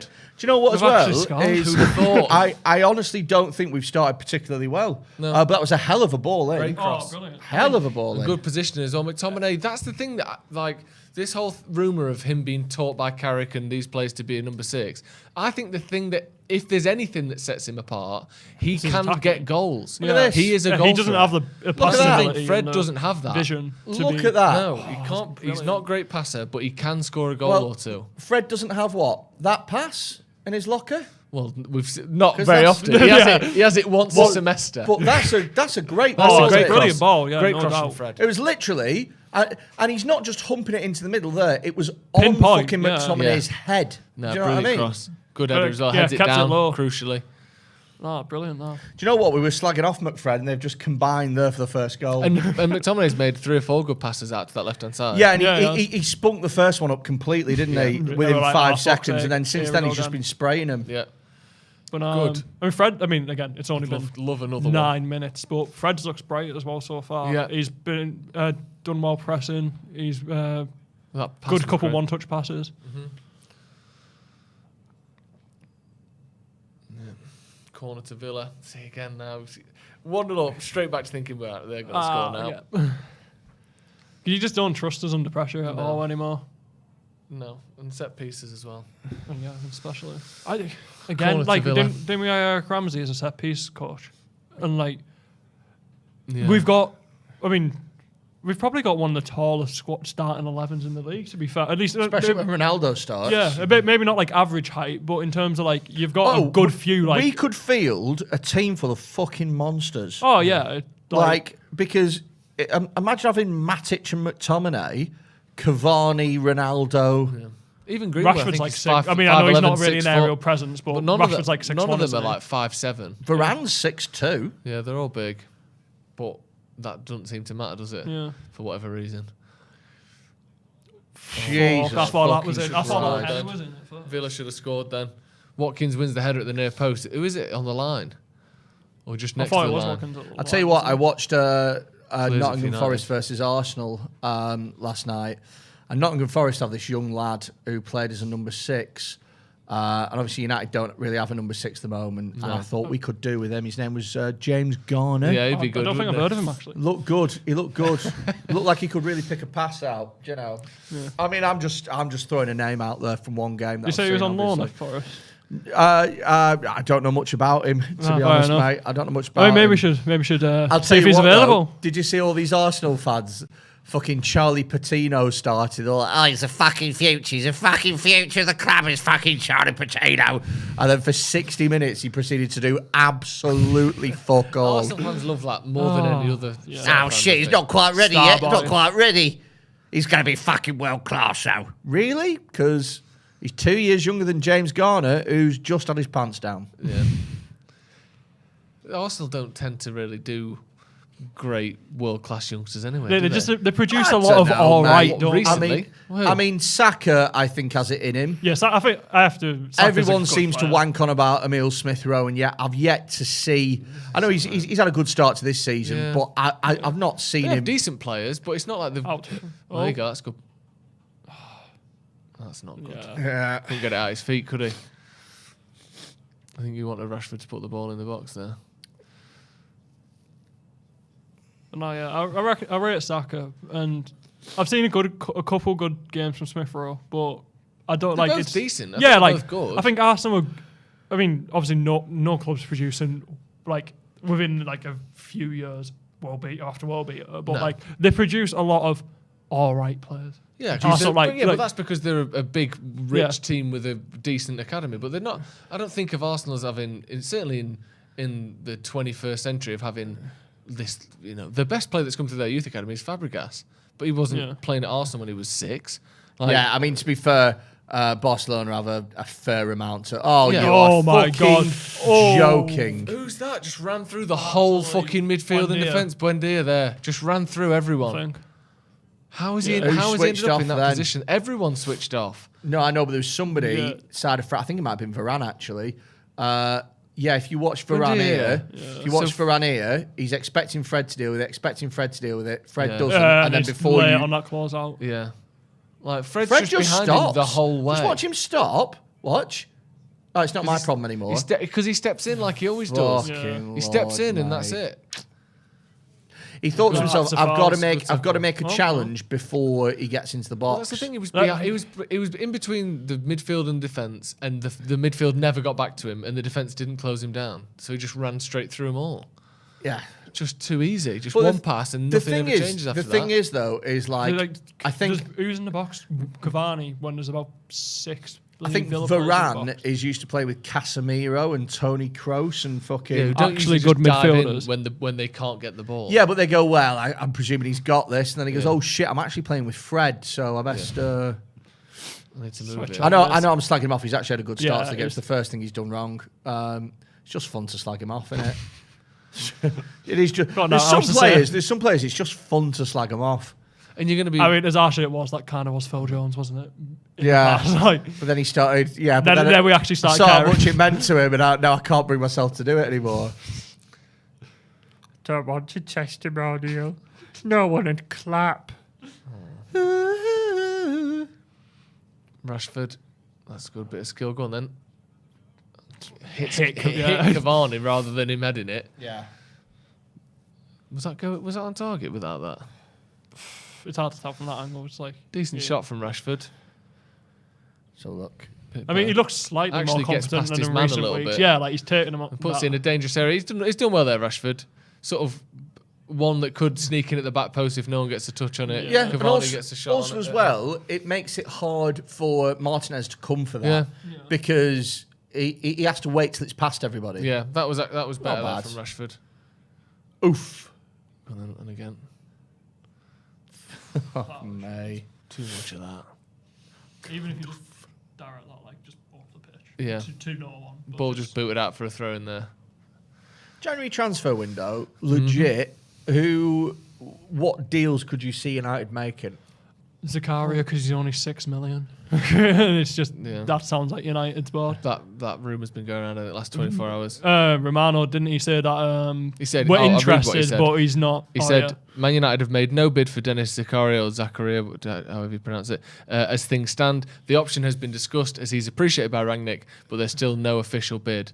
More than 4 clubs already working to sign him as he's a free agent in July, open race. So it doesn't say we're not interested, but we haven't made an official just bid. one of That's those all, where- that's all it says, which doesn't necessarily mean that anything really, does it? It's just one of those where whenever I hear rumours where there's about United where there's multiple clubs involved, it feels like 9 times out of 10 they go to the other club.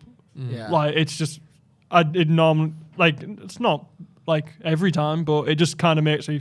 I don't know why. It just makes me have a bit of doubt that like it's just those types of rumours never Oh, seem to come bloody hell, through. Marcus. That was poor. At least What are he's you tracking, trying he's to tracking back fucking there at least, which is Cruyff turn for better than he's done in fucking recent weeks. 30 yards away from your own goal. Why are you doing that? Do you know what I mean? Because the Imagine thing when is Ashley Young did that and didn't he do a Cruyff turn his own half and lose the ball? mate. Because the thing is if he does that and loses the ball, which he does, then we're totally out of shape, and we're going to have a bad fucking counter attack. Yeah. That's a great ball. That's a really good ball from Fred, and a great header as well. To be fair, Yeah. Yeah, it's a good header. He heads it straight down, doesn't he? Yeah. We just can't get near it. Unless it hits Martinez, it's going in, isn't it? Good stuff. Kurt Fergie, go on, lad.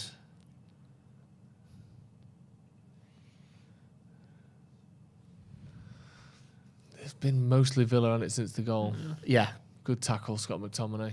Right, come on now then. Why are we always relying on these last-ditch tackles? Do you know what I mean? Because our position is not very congested good. Bruno Look and at- Rashford Well, out there's there. no one in the middle. Look at that. No one, but like once Bruno passes, I know Bruno. Well, likes that's to a drift about, attacking but- transition as well, isn't it? And Yeah. there's 3 of us going forward. Yeah, you need more people going forward, and also when Bruno passes the ball to Rashford, you know Rashford's going to go down the wing. Yeah. Bruno needs to have sensibility to come inside a bit, to offer the ball inside instead of Yeah. just being in the same space. But I mean, as to be Rashford. fair, when it's 3-on-6, I mean, yeah, you need keep- someone close to you. There weren't But, many keep options, keep were possession as far as I'm concerned.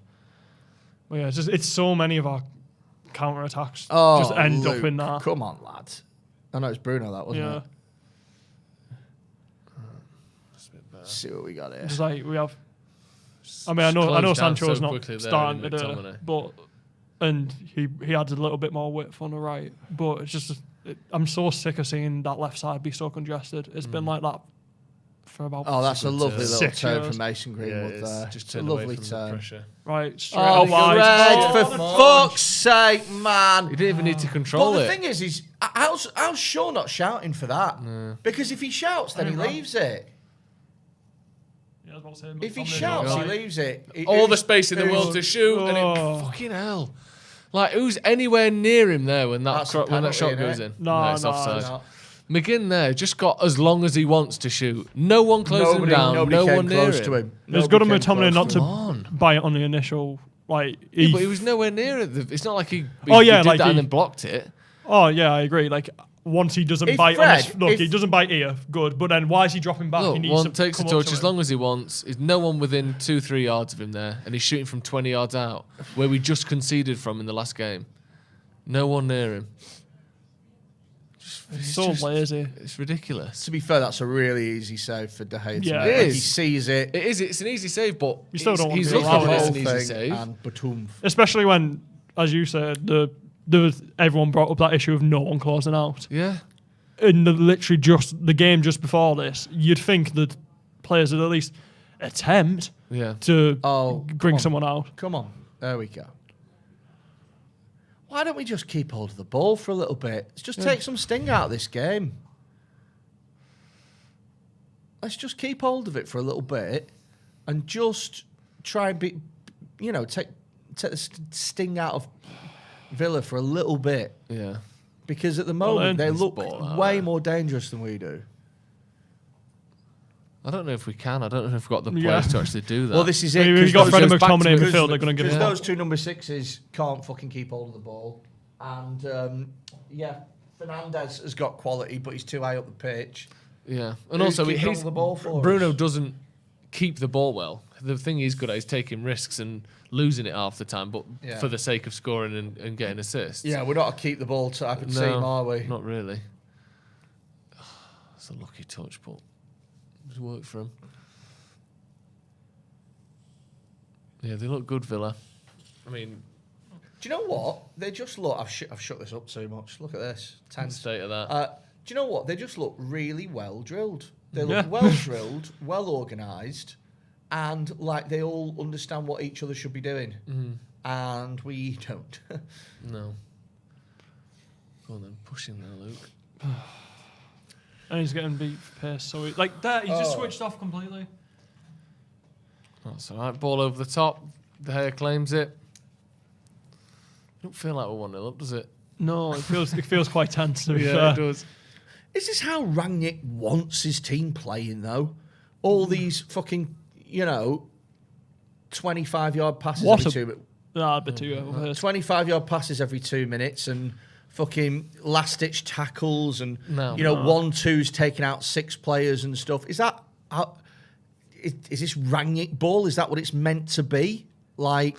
Well, he's I'm not obviously really not happy sure... with it, is he? Well, this is what I'm getting at. I'm not really sure if he's looking at this and going, well, this is going to plan. Do you know I what I reckon mean? it's No, partially not. It's because definitely not. in terms of like build up and that, we're building up a lot deeper than he intends because he wants you to win the ball in their final third or in their half, and it's so you just want a couple quick passes, you're in behind instead of. Yeah. But we're holding possession so much deeper, You still need a plan for that. You still need better than what we're doing. And But I think he does have that. The thing is, the thing with him that sets him apart from other managers, or has set him apart from other managers, is the pressing stuff. Yeah. But he obviously has a plan for what to do when we have a goal kick or when we have the ball deep. Because that's just one portion of it, isn't it? When you win the ball back. Yeah. But there's most of the time when you have the ball, it's because you built the ball out from the back. And surely there are tactics that he has for that scenario as well. But that's the thing I don't see, because we don't build the ball out from the back very well. We don't seem to have like obvious sort of strategies of getting it through the midfield.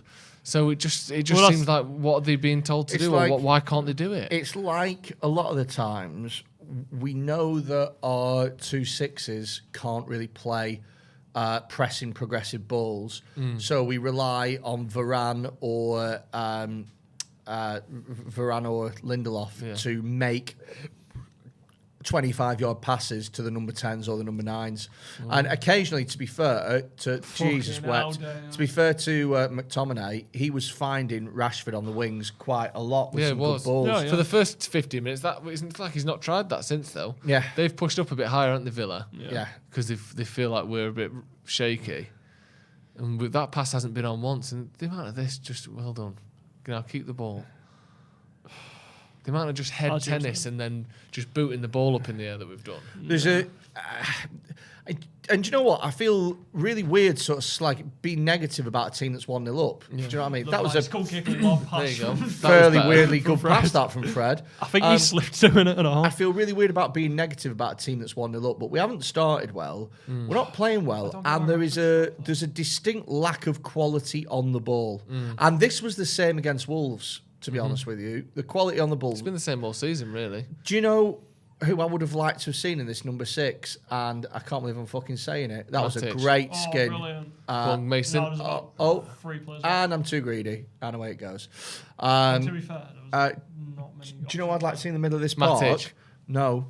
I know I can't see him, but in an ideal world, Paul Pogba. Yeah. Because he's got undoubted quality on the ball.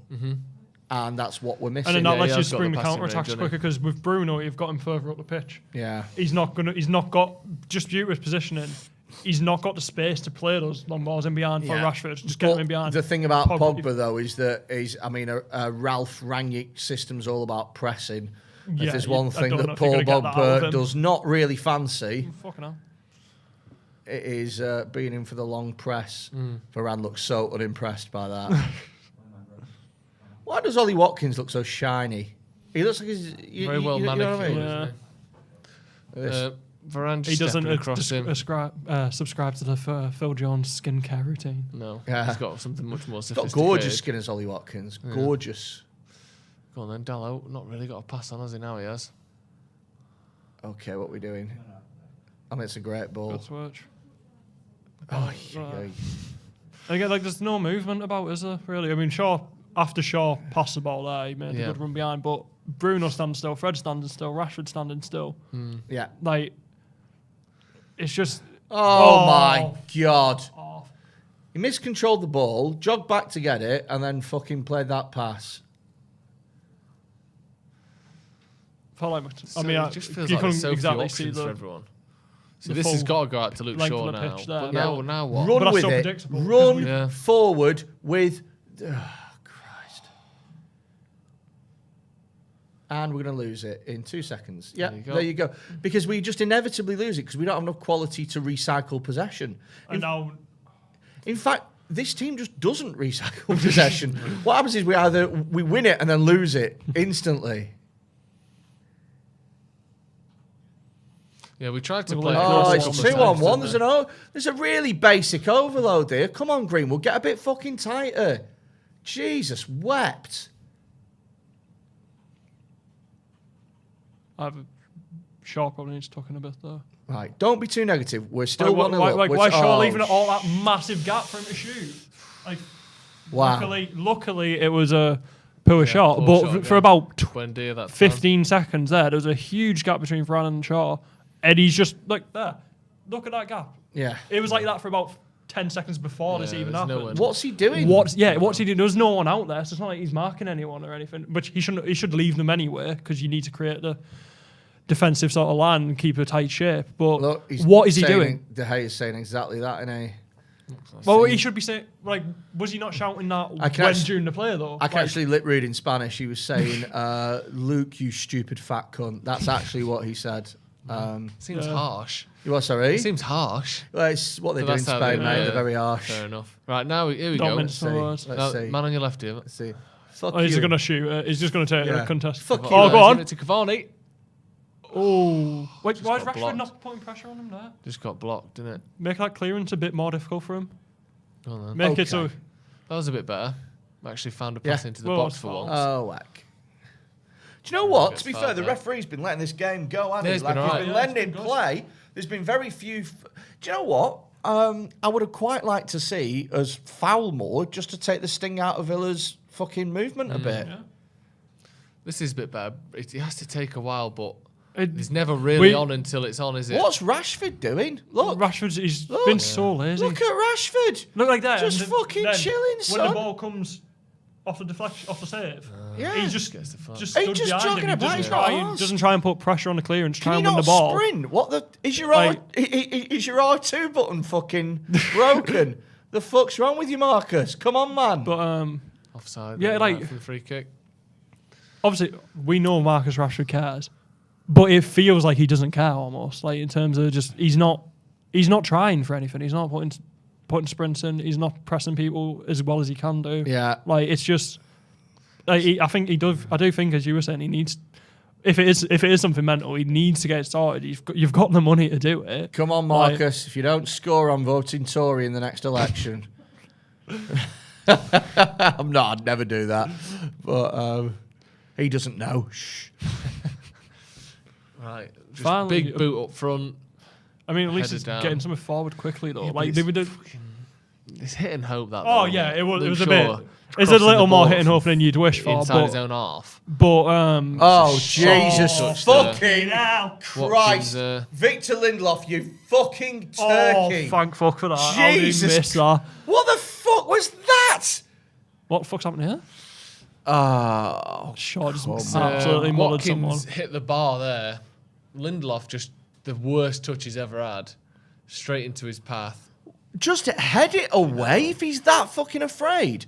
Just head it away. Just as we were saying, Lindelof's That is Victor Lindelof channeling his inner Eric Bailly. What the? Nobody. Oh my God. And do you know what? Ollie Watkins, to be fair to him, put pressure on him from the minute that ball was up. Exactly. That was Marcus Rashford. He's not He'd be doing fucking shit. 30 yards away. That's not too bad. No, that was alright. Jesus wept above. How the shit are we 1-0 up? This feels Since we like- scored, should we've have been been a goal. shy. He's This having a feels shot from like the 6-yard line there. It feels like robbery, this, doesn't it? Yeah, he's got to be hitting the target there, Watkins. Mate, Lindelof then, no pressure at all. No one near him. And then a touch so bad that Watkins gets it first. Mate. Ridiculous. The last time I saw Manchester play with a touch that bad, he got sent to prison.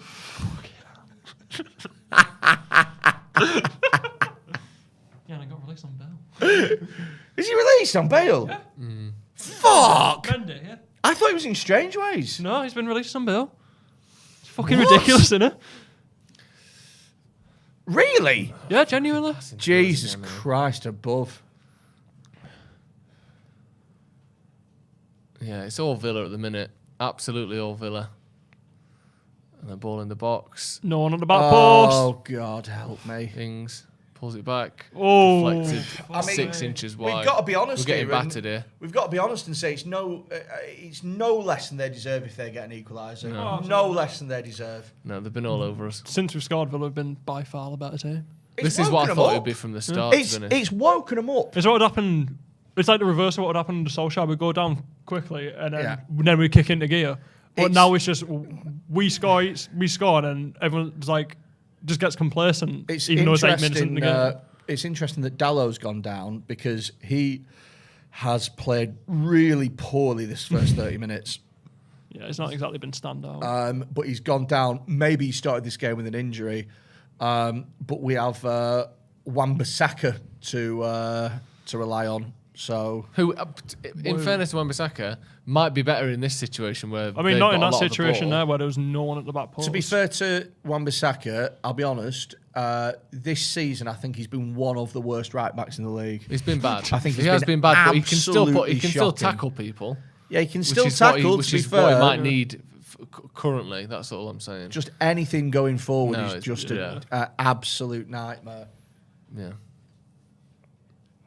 I don't know what's up with him, man. Took his boot off straight away, didn't he, Dallo? Yeah. Yeah, he's not happy with this. No. Fucking hell. Let's go to the comments. Guys, send us a super chat. Let us know what you're thinking right now. What we got? Oh, there's a lot of blood. Oh, shit. Bloody hell. There is a lot of blood. He don't look. He don't look arsed. Yeah. Fucking love it. Good his for foot's you. Bleeding a lot, Dallo, but it doesn't look like he's in too much pain, does it? Don't give a shit. No. Ralph, look, that's the sign of a man that's going to have to play Aaron Wan-Bissaka as an attacking fullback. He just looks so furious. There we go.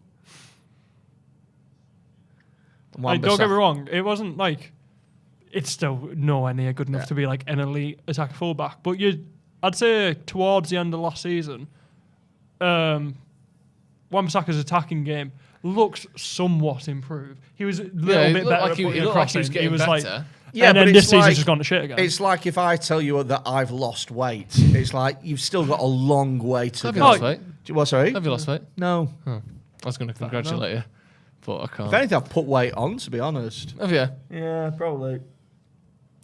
Still. JK says, the same old team, shite in possession, but decent on the counter.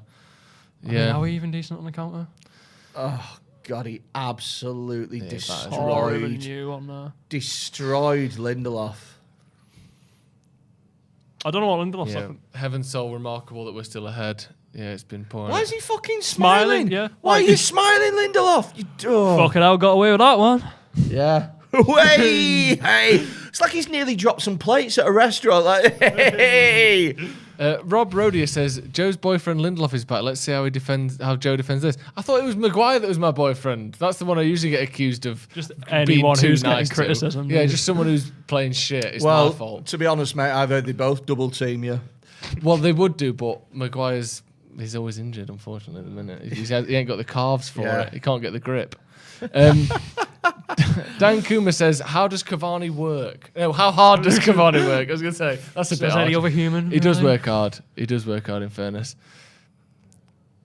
Yeah, he does. He puts a shift in. I really like Cavani. He's one of the few players who puts a shift in and actually has quality. I can't bring myself to not like him. Everything he's done is just nice. He's brilliant. Sound. Do you know what I mean? Like, obviously, there was slight doubt over how good his numbers were because it was in France most of where he's. Yeah, but even at Napoli, he was fucking amazing. Yeah, but he racked up numbers for Napoli, didn't he? And like he's genuinely been. Palermo, maybe. Yeah, he was at Palermo. Was he? Yeah. Shout.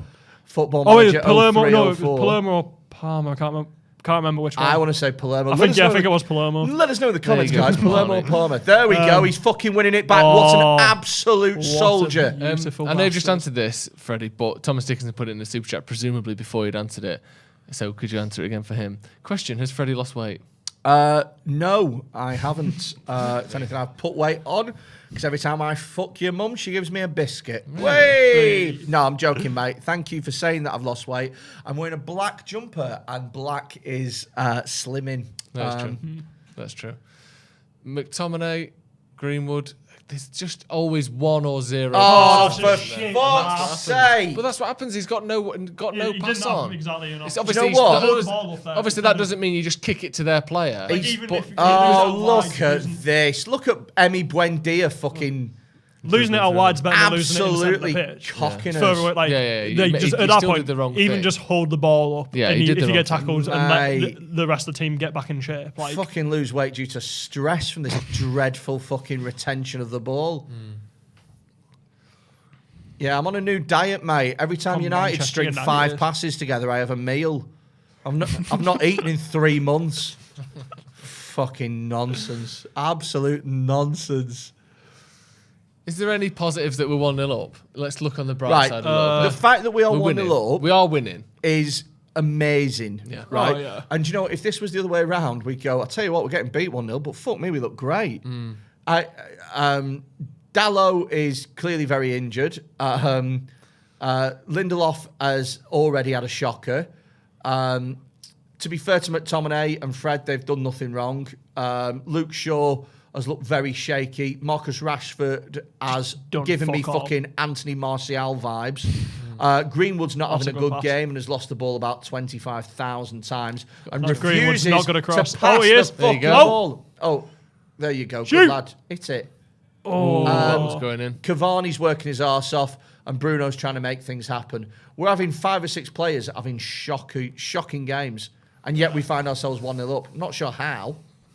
He's just got to It's this, a- isn't he? Oh! Decent effort. Corner to To United. be Luke Shaw, fair, 25 yards right out. down his throat. Yeah, Oh, yeah. easy like, save, but... I mean, I'm not even sure if it was exactly definitely going to go in. Yeah, it's probably rising just over hitting the bar, but... How the fuck did Martinez get so good? I swear to God he was at Reading doing shit for ages. And then You just wake up one day and was like, I think I'm going to be a really good goalkeeper from now on. yeah. We didn't have like half a season or so playing for Arsenal, like Yeah. in the first team, and he was really fucking good. Yeah, but how did he just decide to be good? He's got them nice short sleeve goalie top. I never liked that. If I was a goalie, I definitely wouldn't wear short sleeve. Stings like a fucker. Yeah. And no one's telling me otherwise. It fucking stings. What's going on here? Douglas Luiz is being a prick. And Tyrone Mings is backing him up because he's also a prick.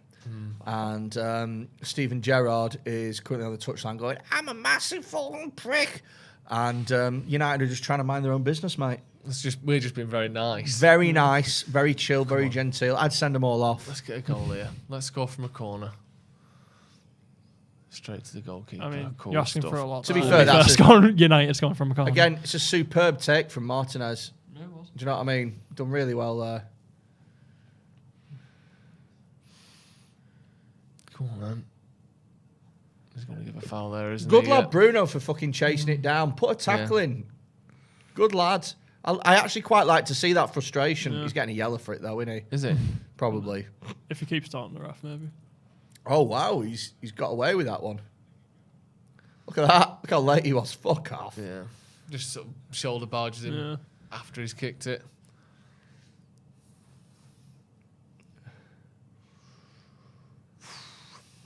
Come on.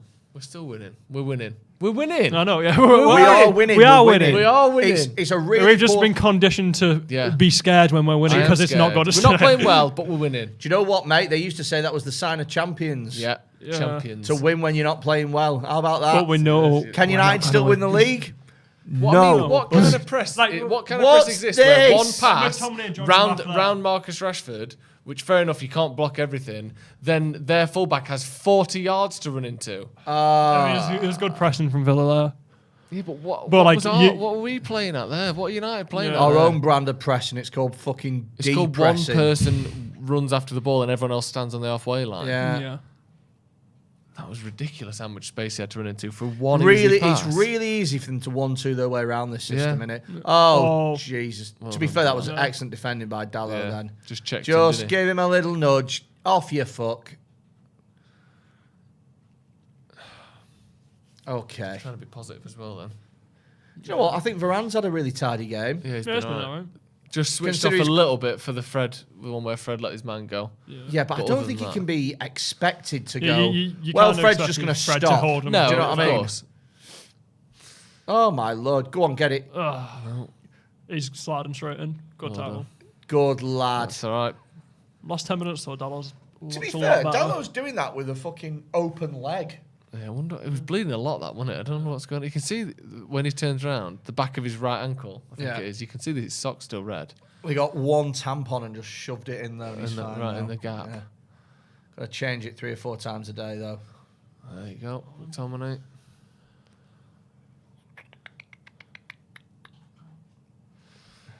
I'd take 1-0 at half time. Would you? Yeah. I mean, based off his performance, like, because Mate. I wouldn't exactly say we're deserving of it. So yeah, No. Do you not I'll think be we happy should with push it. on for a second, mate? See if we can Have we, score. have we had another Nice- shot on nice target improvement. since the first one? What, sorry? Have we had a shot on It's target? Cavani I don't since the think shot. so. Was Cavani shot on target? Which one was? Oh yeah, I suppose. Yeah. When he got played through by, was it Greenwood? Yeah. Bruno won it, I think. Oh, was it? My bad. But yeah, it's been all Villa on it, really. How do you, as a manager of United, not go into the dressing room at half time and go, how are you all so fucking shit? Like, how do you not say that? That was a good ball, to be fair. Yeah. Go on then, push forward. It's a good ball. Go on. Too easy, isn't it?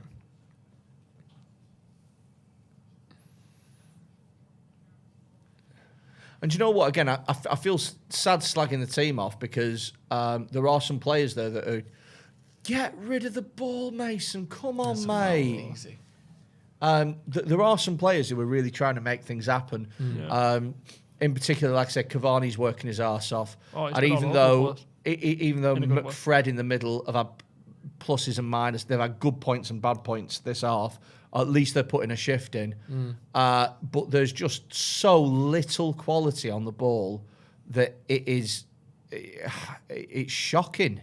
Do you know what I mean? Because for all the guile and gumption, Fred and McTominay ain't retaining possession and making forward passes. It's not really what they do. No. Fucking Marcus Rashford can't be arsed. And Greenwood seems to get hold of the ball and only let go of it once he's tackled. And then obviously you got Fernandes who's trying Hollywood passes and stuff, and that's sort of his thing. We just don't seem to have any attacking players who are keeping hold of the ball. That was shit. Free kick into the wall at knee height there. Yeah. Right, come on. Solid effort, Marcus. I mean, that side just sums up this half, doesn't it? Like, it's just weird to watch. Do you know who I'd quite like to see? And I know I was... Fucking Lord above. Do you know who I'd quite like to see at half time? I would drag Rashford off and I would put Juan Mata on. Because I know that he's not the quickest, but he will keep hold of the ball. Yeah. Wouldn't be against I this. don't think that that's the worst idea in the world. You'd lose a bit of pace. Well, a lot of pace. Can't really track back either, can you know, but at the same time, you know, is it the worst thing in the world just to have somebody who can keep hold of the ball? I think that's why I played Matic in it the other day against Burnley. I know you're not a fan, Freddie, but he keeps the ball better than Fred. He passes better than Fred. Yeah, but he's so... Edit. Oh, first time touch. Oh, dear God. If he'd have met that ball with his head and headed it into Bruno's path. Exactly. And then you throw and goal. Oh, God. That's something that's consistently been an issue with United across all, pretty much every manager post-Fergie. His first touch has been diabolical. Yeah. But just we take far too many touches before we decide what we want to do. Yeah. Lads, there's just so many times I can make that Benjamin Mendy first touch joke. That's a good touch. There's only so many times I can do it. That was a good touch. Cavani at the back. Great ball. To be fair. Oh, shit. Great ball. It's it. Bruno. What was that? Trying that? Outside of the fucking... there's a time and place. Not whilst we're in the middle of a streak of being absolutely shite. That's the best move that we did since the goal. Just before half time. If we'd have scored that, we could have killed the game off. Yeah. Good touch here from Rashford. Oh, yeah. That's a great touch. Play before. This is a good pass as well. Beautiful ball. Just meet it with your fucking left. Exactly. Yeah. Oh my God! Yards over the. Oh, Jesus! It feels hard to criticise Fernandes because he does so much, and he is our best player pretty much, barring Ronaldo. But there is especially more so. I don't know if he's just getting into his head. He's gotten into his head recently or something, but his decision making seems to be gradually getting a bit worse and worse. Sorry to interrupt, but has anyone ever told you look like if Cavani started hormone therapy? I have got the Cavani comment before. Like if Cavani woke up one day and said, "I want to be a beautiful girl," I think that's. I appreciate that comment. I think he's pretty beautiful anyway, Cavani. I know. Yeah, I got. He's an attractive. He's an attractive. Yeah, I think it was the Everton game. I did fan cams after, and someone was like, "Oh." Bloody hell, Cavani, you got changed quickly. What, gender? But and then someone in the comments called me Scuff Cavani. Scuff Cavani. And I was like, honestly, I was just like, well, to be fair, Like Cavani to be a Scuff Cavani still must be half decent. When you order Cavani off Wish.com. Yeah, pretty much. Group on Cavani. But to be fair, I'll take that. So Fletcher seems to be doing more and more, doesn't he? He's right in there now. Yeah. Like, he's on the touchline. He's talking to people before they go on and stuff. Yeah. Fucking hell. Struggling here, aren't we? At least Villa had a big chance in the last 3 minutes. For the last 4 months. To be fair, I've not seen this much shit on a fucking pitch since Fletcher's IBS days at United.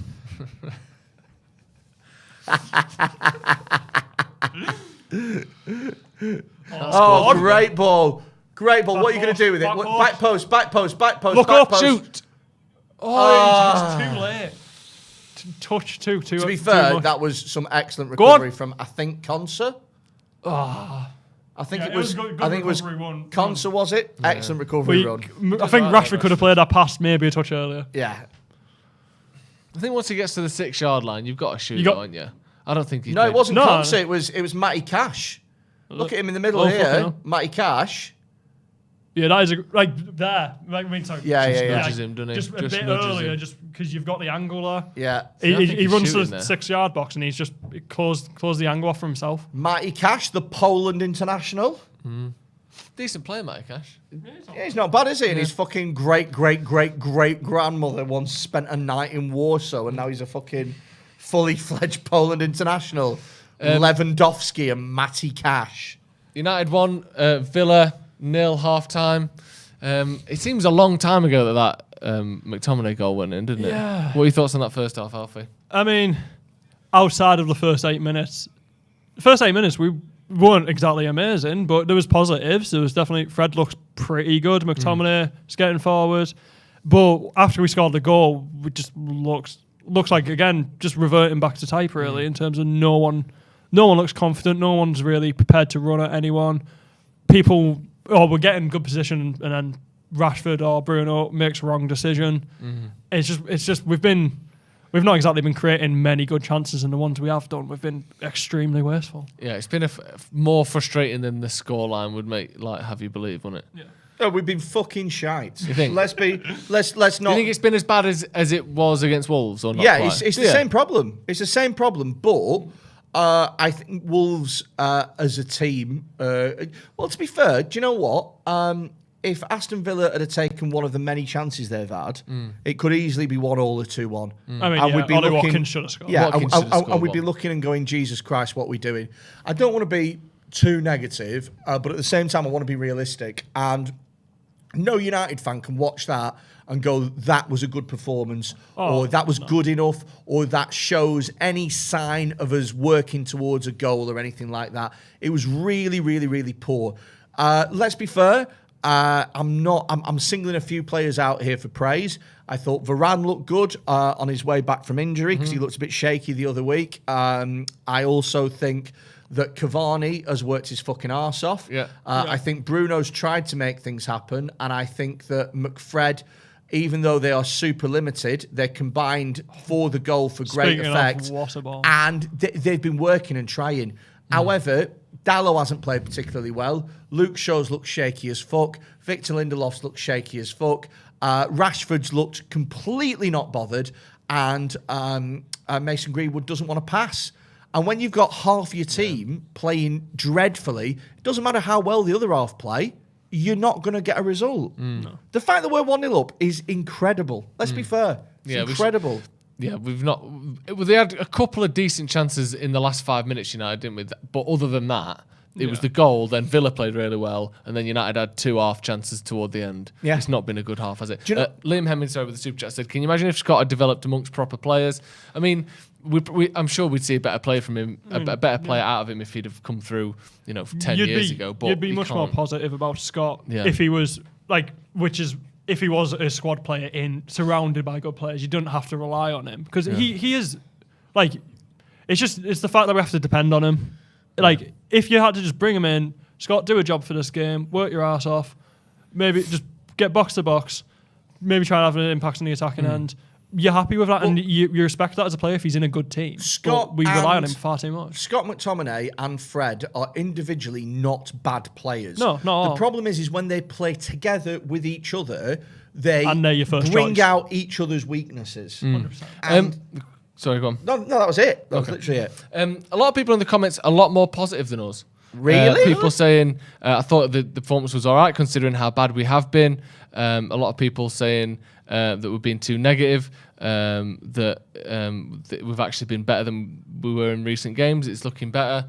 I'd say there's, again, towards the end of that second half, there's a couple good chances created, which you'd expect an informed team to capitalise on. Yeah. So, like, there's been moments, maybe there's been some slight areas of improvement, but I wouldn't say overall it's been an improved performance. Dylan said, bad middle 15, the rest of the other 30 look good. I think a middle 15's and then Sid minimising it a bit. with the super chat saying, inches away from letting a bad goal in a couple of times again. Forget tactics, constant individual mistakes are killing us. Simple passes and touches. There seems to be a lot of that, doesn't it? A lot of just passes that don't go anywhere. People getting tackled, taking too long on the ball. Obviously, I'd love to be as positive as these people. And believe you me, I don't like watching United and be like, we're fucking shit. Yeah. However, I thought that was a really bad first half, personally. I think that we can't hold the ball. And I think that we are giving way too many chances away. And I think that... All right, okay. If you think that that's a good performance, ask yourself this. Who's been the better team in that first half, United or Villa, right? And if your answer to that is United, then you're mental. You're just wrong. Because Villa, come on, let's be fair. Yeah, I agree. I think Villa were the better team. Villa or United did have some decent chances, in fairness. The last 5 minutes, like I said, I thought we came back and we actually had 2 decent chances. Bruno had that one that he put over the bar. Rashford had that one that could have either squared it, could have had a shot. Don't really know what he did with it in the end. But the 2 dangerous chances, we're just seeing one here now, the Cavani one. Working his arse off. Another one that I didn't mention before. We have had chances, which is something that we haven't been doing in recent games. I think that's one thing that has been improved. Yeah. We do seem to be finding ways to have shots on target in dangerous areas, but we haven't controlled the game. And Villa look just as capable of scoring as we do. Fortunately, so far they haven't. But I don't think it's been a great performance from United at all now. Personally, I think that we played poorly and we've been really sloppy in possession. Yeah, and I think against a decent team, they would find us out massively. Yeah. Again, like I say, if you're watching this and you're more positive about it, then great. Do you know what I mean? I wish I was there, but for me personally, I think that Villa are going to come out second half and they're going to be like, "How the hell are we behind here?" Yeah. Well, they'll certainly be saying that to him, won't they? Despite being behind, they're going to be confident. Like they've, as we said, at least I think they've been the better team in the first half. Like they've not exactly got anything to be. I mean, maybe by that last 5 minutes where we did manage to get in behind quite well, and probably should have done better with the chances we've created. As I was saying here, I think Rashford needs to play the ball. Greenwood far earlier. Yeah. Just lets Matty Cash get back. Yeah, but barring those 5 minutes, I wouldn't say we've done anything to really worry Villa. No. Like, so I don't see why I think we definitely worried them. Well, we have worried them. Like, not, we have not had create, Bruno's having that chance where the ball gets cleared, no goalkeeper behind him. Cavani's had a chance, that chance there. Bruno had the one at the edge of the box as well. We have worried them. It's just not been... Maybe I'm being a bit too harsh. It's just that all the stuff that Rangnick said when he came in about control... That's the thing we haven't seen. The thing that worries me so much is there hasn't been control. There have been chances. We could have maybe scored more, but Villa should have scored as well, and we certainly haven't controlled the game. Naresh says, one thing I've observed in counter-attacks under Rangnick is that the attacking players are second-guessing themselves before releasing the ball. Why do you think this is? Yeah.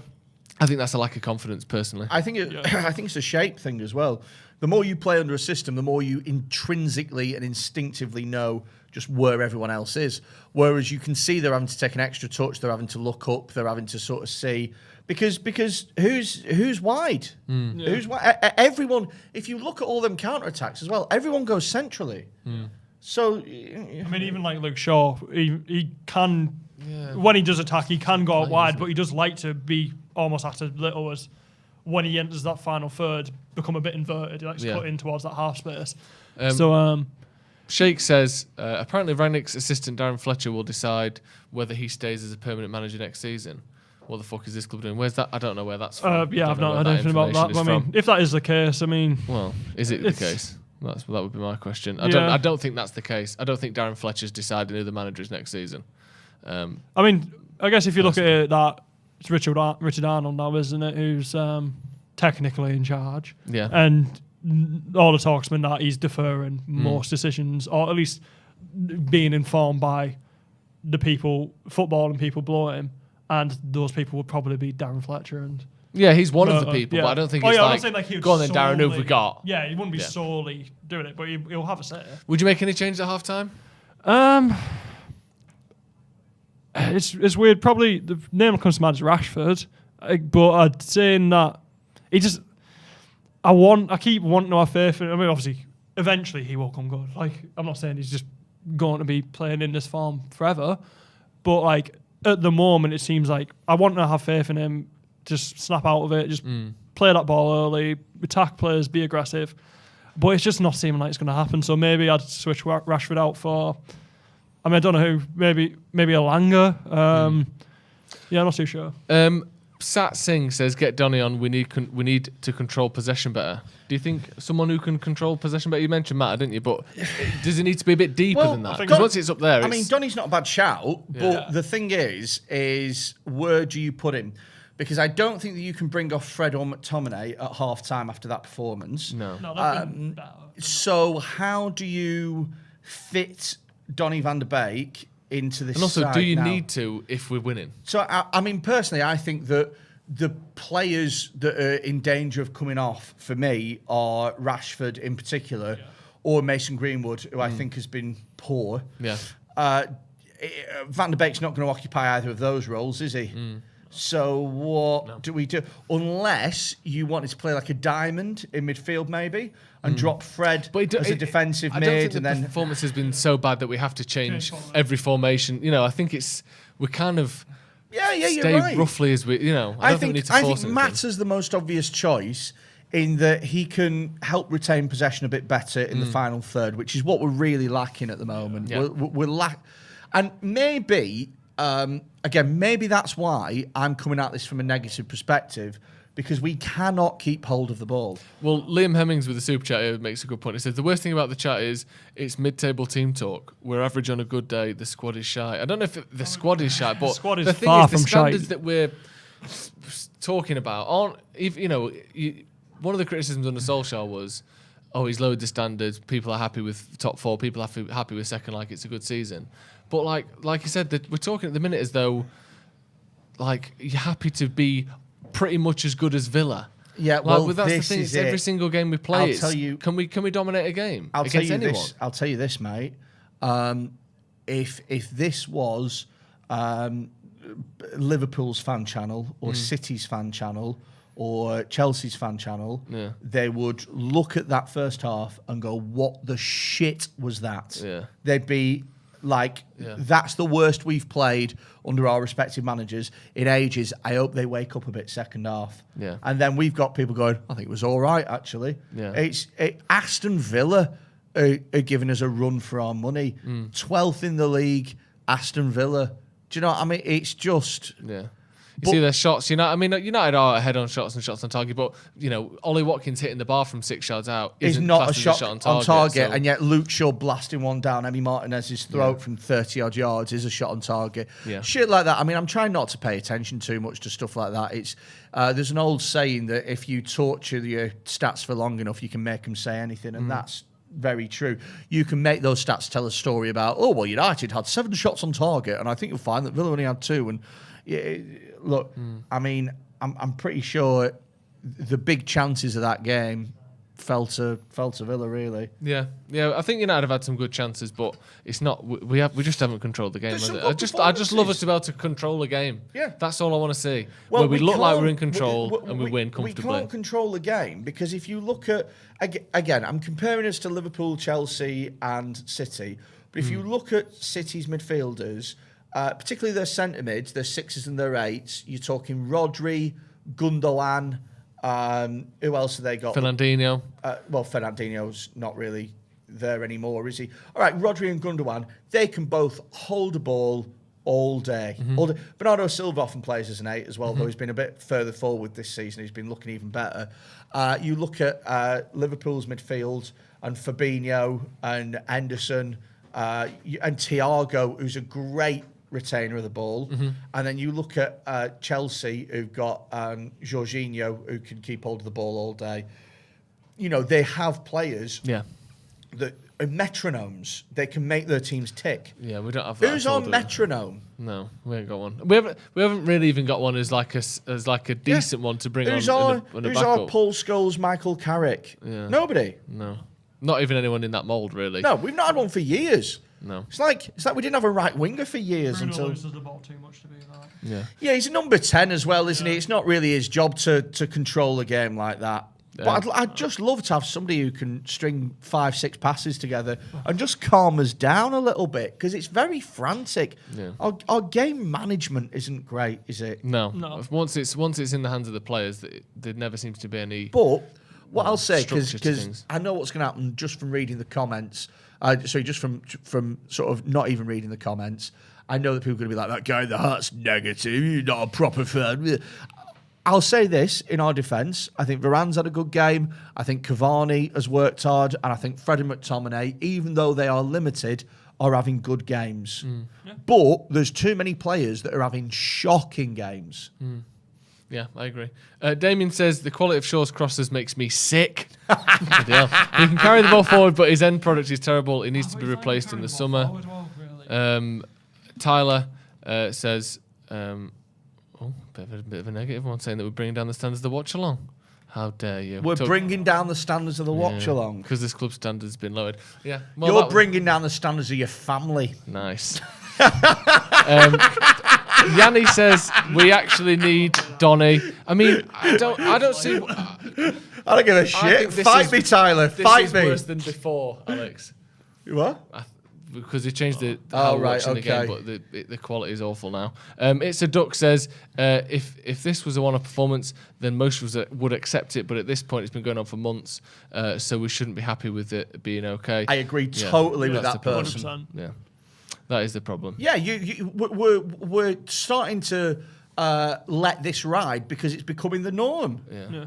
I mean, I suppose you have to look for incremental improvement rather than we're just brilliant all of a sudden. But yeah. Let's, we're 1-0 up. It seems like one step forward. I would quite happily take a shit second half and we win the game. Same. So let's just win the game. Point, yeah. Let's just win the game. Same. Because it's the FA Cup, isn't it? It's not. It doesn't necessarily matter how we get through, but at some point you want to see us playing better, don't you? Fair enough. Yeah, I mean, I can say I can agree with that. To be honest with you. And again, like I say, if I'm too negative, then I apologise. But I don't see anything that come out of that game where we can turn around and go, do you know what? This is looking great. I just don't see it myself. Yeah, second half kicked off.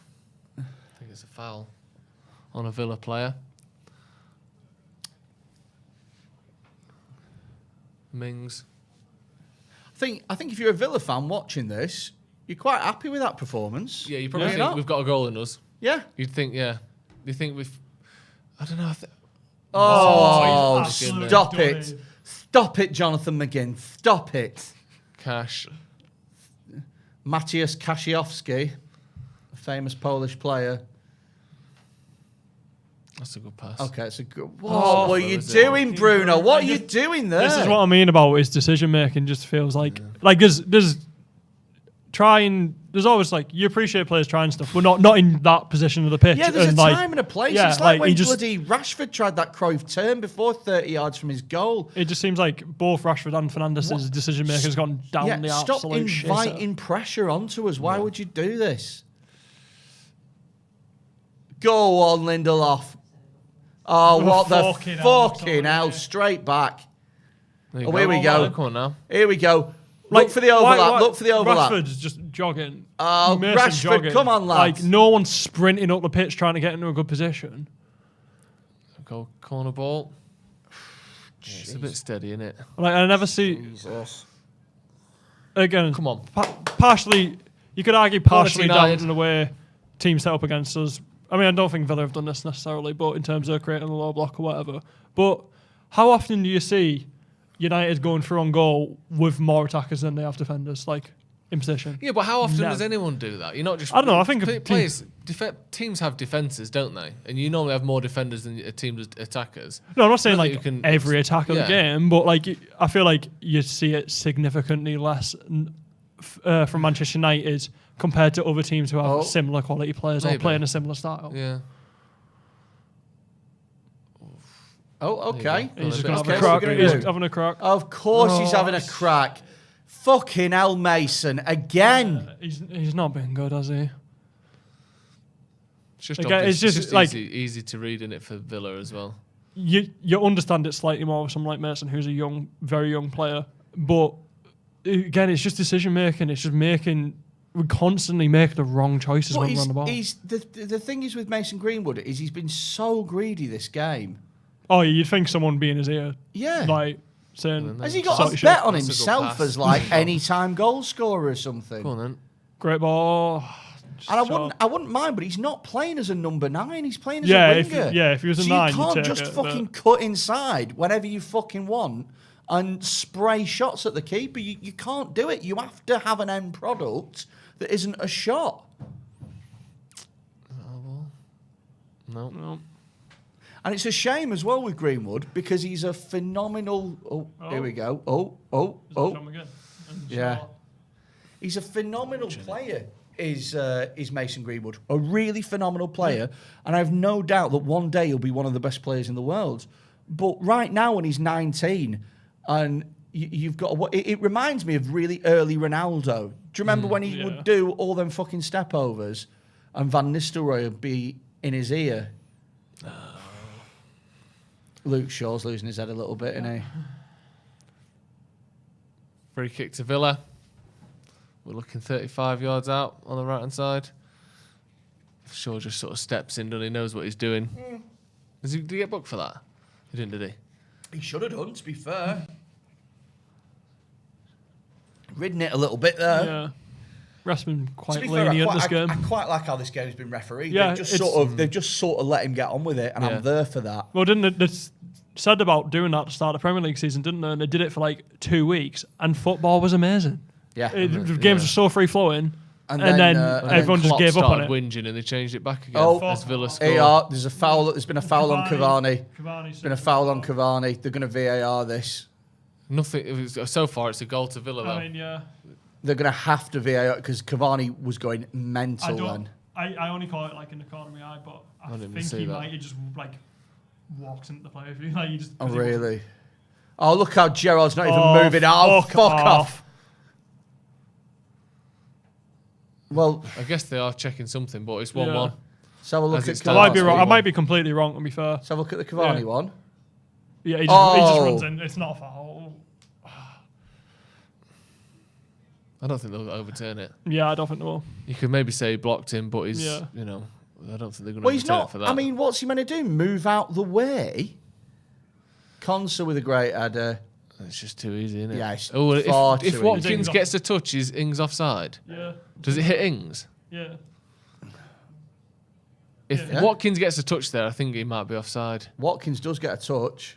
Let's have a look. I mean, there's 2 or 3 things to check. Is he offside? Oh, is he off? Is it a foul on Cavani? Is that what? They're checking, I think. I think. Oh no, it's still checking, saving there. Isn't VAR amazing? Isn't it the greatest invention in football history? It might save us a goal here. We have to. No, I mean this whole fucking thing. I'd rather it just be a goal. Yeah. I'd rather it just be a goal and we move on and we move forward, rather than have 6 minutes where no one's got a fucking clue what's going on. Yeah. So what they're checking? Checking Watkins for offside first of all. Watkins does touch it, defo. So then is Ings offside when Watkins touches it? Well, we don't know, do we? And that angle isn't telling anyone anything. This is the angle you need. If Watkins touches it, it's no goal. He touches that. Does he? The other angle I think is best. It's best to see if he touches it, but he's definitely offside. So if Watkins does touch it, Ings is definitely offside. Yeah. As if VAR are like, that's the angle. It's just whether Watkins touches it. And I I don't know if they'll be able to overturn that. I don't think That's a touch. I don't think it's obvious that it is. Stud or something. Like, Yeah, look.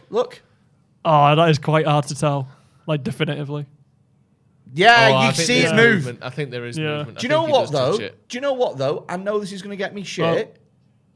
I know this is going to get me shit, but give it them. Give it them. Why? Why would you want that? You say you don't want to be negative. Now you're wishing Villa score. No. I'll tell you why. Go on. Because over the course of a season, I'd rather not watch football. What, for the sake of getting rid of VAR, you mean? I'd rather not watch football be absolutely fucking ruined by some virgin in Bexley Park going, I think it hit the left side of his right stud.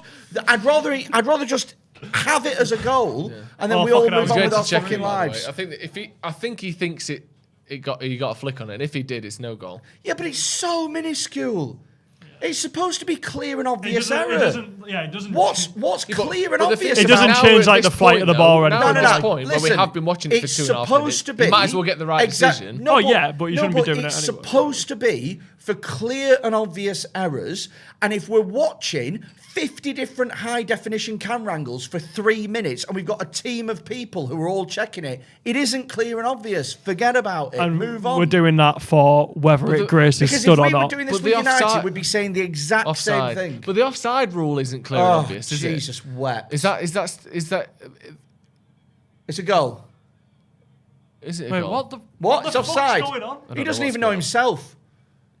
I don't know what's going on. No, they struck it off.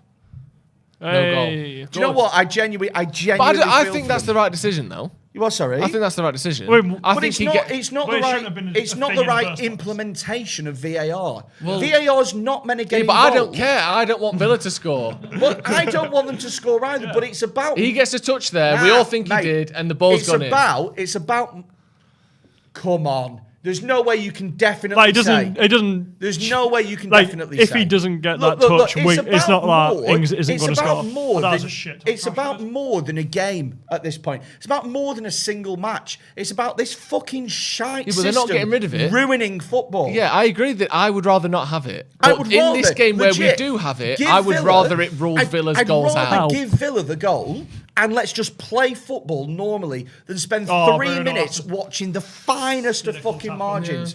Because the thing is it'll happen to United at some point. Yeah. And if you turn around when it happens to United and you go VAR's bullshit, then you're a fucking hypocrite. Yeah, but I don't mind being a hypocrite. That's where you've got me all wrong, Freddie. I'm a proud hypocrite. Well, look, for the sake of Man United, I am a hypocrite. I might be negative. But as far as VAR what's happening here? As far as VAR is concerned, people gathering around. As far as VAR is concerned, on anything, I'd just rather just get rid of those. Oh, it was a. I'd happily get rid of VAR totally. I agree with that.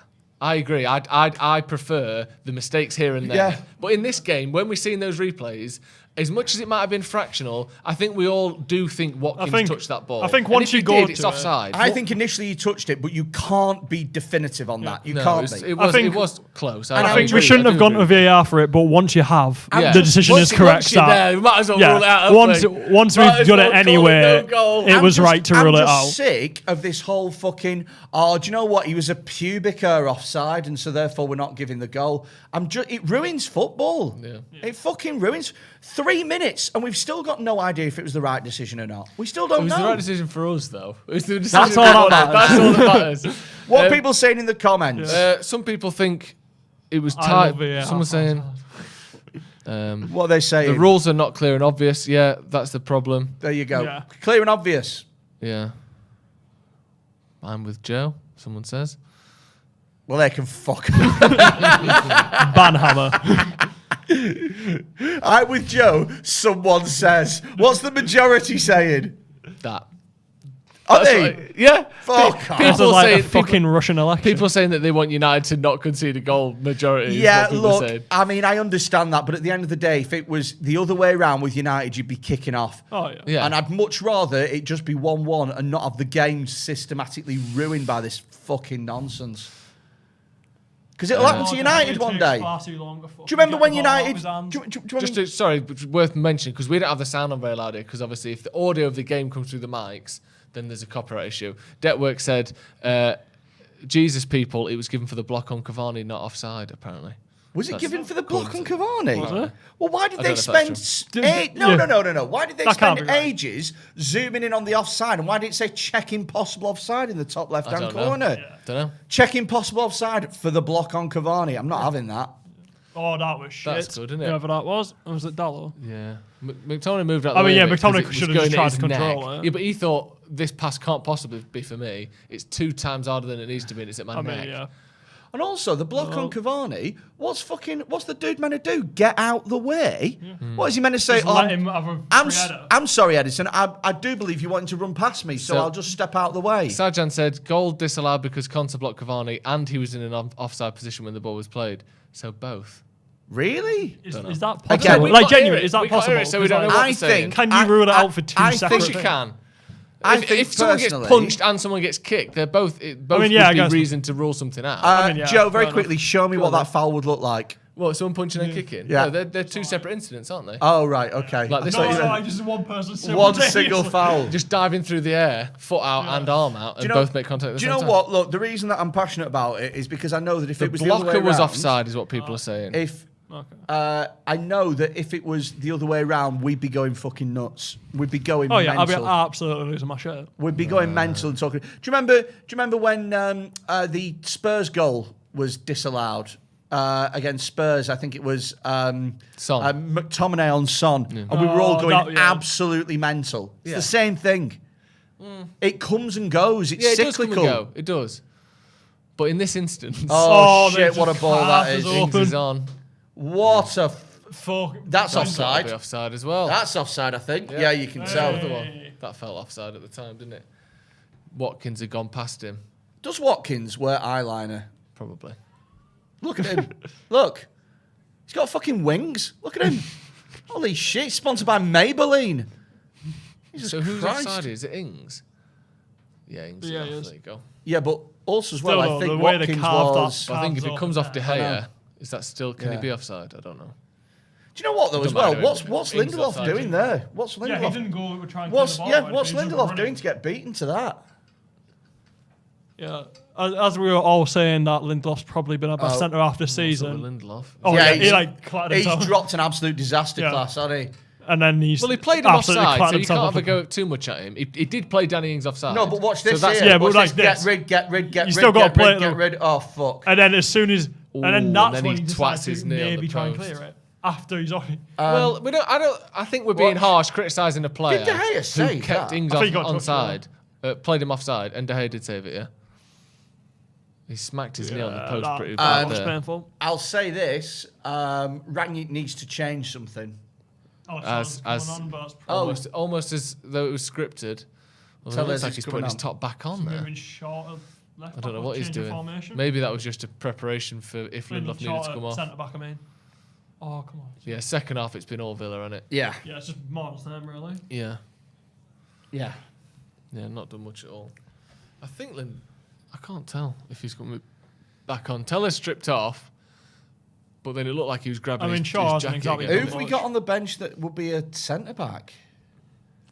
Let's have a look. No one. Don't think we have anybody. Would it be Matic that'd have to go in the centre? Maybe back? Matic, Maybe drop McTominay, McTominay because yeah. he plays there for Scotland. Both of doesn't them he? could Oh, do it. Jesus! I mean, wow. yeah, not exactly ideal.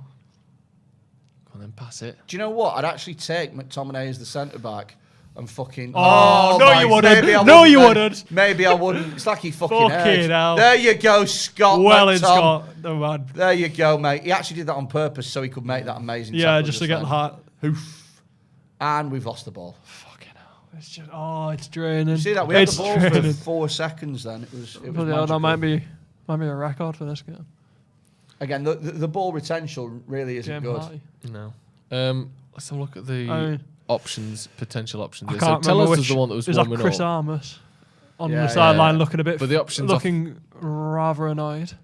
Off the Fucking bench, we've got Ted Heaton, Lasso. Tellez, Wan-Bissaka, Amad Diallo, Lingard, Mata, Matic, Van der Beek, Elanga. If you want someone to come on at centre back, it's either move Shaw in, move Matic back, put Matic in, sorry, or move McTominay back. Okay, no so centre backs. I on there. think that that's Wan-Bissaka if sort you're of like, going absolutely mental. would you rather be like, shot, drowned, or bummed to death? Do you know what I mean? It's like Shot probably. Yeah. shot, yeah, shot, Fastest, shot in the. I think you move McTom to centre back. Yeah.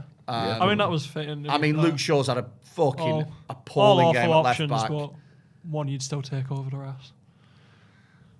27 minutes to go. Is that De Gea fucking hitting it in the sideline?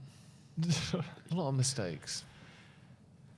Yeah, I mean, that's how you could just describe this it's season. been frankly, very isn't it? 3 words. error-ridden, hasn't it? And it's really making it so hard for us to just control the game, just have it, even a handle on it. The game's like a bar of soap at the moment. It's just slipping all over the place. It's just look, Villa taking about 2 minutes to take a throw in here. Yeah. There you go. Ball up. Oh, Varane fucking hell, that was just shit ran from underneath Varane. it. I know that might be 1-2s off sacrilegious. There you Yes, go. but- Go on then, Varane. Go Get on, that. Varane. Well Good done. lad. Pass it back. Yeah, Rashford needs There to you go. Needs to get that And pass. pass. And Lose the ball. lose the ball. The Man United way. So poor, isn't it? Has Greenwood moved up top to partner Cavani now? Have they gone 4-2-2-2? I think it running looks a through the little bit midfield, more isn't like that in the It second looks a half. little bit I mean, now- in the it end looks- of the first half. Yeah, it looks a little bit narrower now, hasn't it? As Greenwood seems to have moved up and partnered Cavani. Conser. Just poor shot, really. Yeah. Yeah, because Slip he's it centre over. back in here and he went, oh shit. There's space to run into Got it. a nosebleed. Yeah. Okay, what we doing here? What we doing? Varane Give it. to Lindelof. Go on, Victor. Test that Prove knee him out. wrong. I mean, it's just slow, isn't it? No one's moving. No one's It's like offering it's like we're anything. holding on for a win. Tepid. 1-0. Yeah. Very tepid. But to be honest with you, I'd take the- this. And Oh, the my fuck, Lingard. God. Jesus. And What? then Fred's fucking hell. What the fuck is going on? I mean, if that, again, I feel like I've said it about 5 times a stream, because you could just apply it to any United player, but if that doesn't sum up United this season, that's like 5 seconds Yeah. there. Look, Like, Yeah, we see Lindelof with Jesus the ball away. Christ. Fred dives in.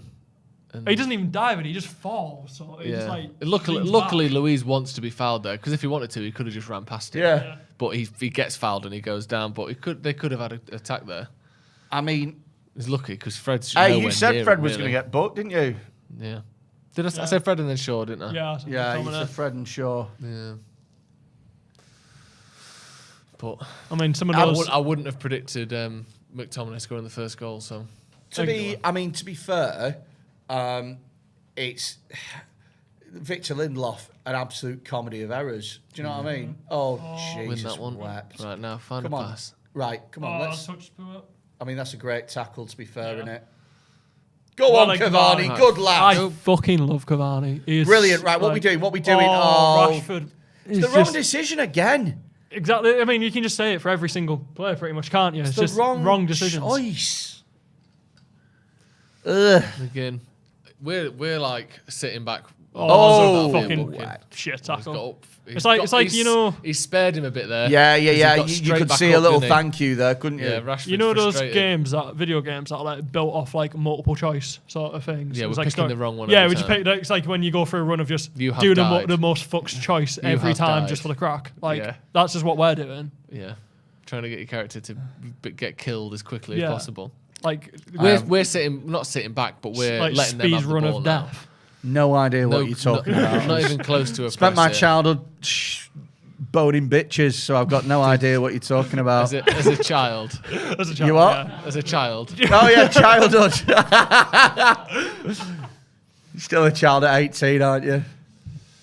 They certainly dear. were. Oh fuck it out! He's gonna twat this. Cash with a shot. Oh, good save. Wide.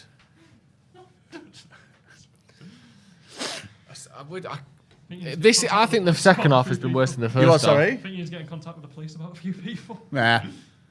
It's all right, mate. They're all footballers. I think we've been worse second half. Personally. I think you certainly have. Keeping Freddie. it on the game. But Yeah, we we haven't have- done anything. We haven't even had a chance this We've- half. we've At least come the out- first half we were shit, but we made some chances. We're not even doing that now. Yeah, even the few people who had But okay we're holding halves on like in the it's last first 10 half minutes. have been shit. This is a matter of time until they get an equaliser. Yeah. So what are Thank we waiting fuck for? De Gea What we all hit that waiting out for? quickly. Quick. Oh, go for it. Go. Oh, it had to be Fred. It had to be Fred. Like, on his weak foot as well. Like, if that was Bruno or someone, that ball's through and you've got a good chance there. And it's the one time you want, Why have they allowed to make my 5-yard God. passes That's Luke when we Shaw. can't? That's Luke Shaw getting booked. There You were go. absolutely right. I saw it. Why are they allowed to make 5-yard was- passes when we can't? Their interplay is And that was lovely. beautiful. That was really good. Their interplay is lovely, and we haven't really seen that from Like, United. keeping the ball on the floor, passing it into space First in touch front of passes people, as well. clear booking. He Nice. could have had one of them already. In the first half, he did one of them. Yeah, he's probably looking. I mean- to get away I with mean- it. When he just stepped in and just did that and blocked Yeah. someone off just like that and didn't get booked for it. He did on second He's half, had a in great second half game as well. that Ramsey, hasn't he? Low key, he's had a really good game. No. I mean, let's Back be. I mean, let's be. Doing stuff. Oh, here we fucking go. Get up, Matthias Kashiowski. I don't know what he's looking for there. Bloody grandma. I like how there's a second. Bloody Just Polish. that is like Bloody flipped Polish as a silk grandmother. There's a second Adidas logo in the middle of their shirts, isn't there? I don't know if it's behind them. This is pissing me off. What's pissing you off? That telly flickering. Yeah, behind. flickering. It's annoying, isn't it? Oh, Oh, Oh well, I'm just going to turn it off. Nana? Can we try and sort that somehow, please? Right, Rashford. Cavani. End it down to Cavani. again, there's no one up front, is there? but There's do you no know one what? To be fair, squeezing them Cavani's not stopped running. He's Oh, yeah, you not can't fault stopped putting the Cavani. shift in. I can't fault him. But there, like, Come on, come on. Oh, then. go on, you've Varane. got, you've on, got Varane. a he gets chance there. where they're going to have to likely, because the ball's in the air, likely take a not like optimal touch. You need that's where you need your midfield to Oh, push up, apply Jesus. pressure, make everything tight, Look how quick they shift and it as well. and win the ball up high at the pitch. But there's about 2 people going further than the halfway line whenever the ball's in their half. Yeah, we're playing like it's the last 5 minutes, and we've been Yeah, playing like it all but half. yeah. There's 20 minutes left of this. How is God, this please going to don't last make me go for a another glass. 20 minutes? Or is there another yellow card? Yeah, Dallo just absolutely slice someone. We're hanging on for dear life after in the 69th minute. Have we made a sub yet? No, What are we waiting for? I know everyone. This getting is it what all in. Solskjaer. This is what Solskjaer Doing used to their do. subs. Don't get me wrong. He did. Wait. Even if you just fucking put Ahmad Donny on, van der Beek, 89th minute. put a Langer on, just put a fresh pair of legs on. Yeah, because people look tired. They're making challenges that they shouldn't be because they know they're not going to get to the ball. Freshen it up. I tell you what, I've not seen anything of Bruno this half. Nah, Bruno's been. I'll read Relatively some of well. the chats out. People saying I miss Ole. Yeah, Ralph thinks he has no subs. Oh, We deserve a smashing. The second half's been weird. I don't know why we've just looked like we're just trying to hold on for a 1-0 win straight away. Poor decision making from Rashford. Loses the ball. Surely Donny can't be worse than these lot. Maybe. Yeah. We are getting to that point where, regardless of what you think of Donny, What the can it fuck get is any worse? Donny doing? Like, is he training might in go in. flip-flops or something? That was close. Shot from the edge of the box from Watkins, just curled wide. Yeah, very difficult. It's just hard to watch, isn't it? It's really difficult to watch this because it's such a slip in standards. Do you know what this is? Legit, what vibes it is? And I'm, again, sorry for overreacting. This is a League Two side that have suddenly found themselves 1-0 up in a cup run against a Premier League I mean, yeah, team. it does feel a bit like that. And the 70th minute, they've gone, fuck, we might win, but we're all knackered. That's what this is. Yeah. Come on then. Find a pass. Find a pass. Like Carlisle United 1-0 up against fucking Liverpool. Do you know what I mean? And they're all fucked, and Liverpool are just grinding them down. Like, We're trying I to keep appreciate the ball. their half of the pitch was cut off on the screen there, but it looks like there's. I mean, it's just been consistent throughout the game. There's no movement for people to move the Shaw ball control forward. the ball with his chin, and then we lose, and then Fred plays it back to them. Luckily, they've given it back to United. But it feels like we just get dragged down, or we drag the other team down to just terrible quality Donny games van over der and over Beek, again. Van Van der der Beek Beek. is coming on with Donny's 20 minutes to on. go. There you go. Donny van der You can Beek. shut up now, morning. He doesn't get off. I mean, Cavani's run Cavani. his arse off. To be Yeah, fair, he's he's probably fucking fucked, knackered. but he's been our best player. So we're going to see Donny van der Beek as a fucking false interesting, nine. isn't it? This will be fun. He's- No, he won't be, though. They'll probably push, Greenwood up top? It'll probably be maybe 4-2-2. Rashford, Greenwood up top. Do you know what? I'd really like to... I'd really just Van der like Beek to on see... one of those wide attacking mids. Yeah, probably. Rashford and Greenwood at the top, and then Donny and thingamajiggers, Donny and Bruno as number 8s.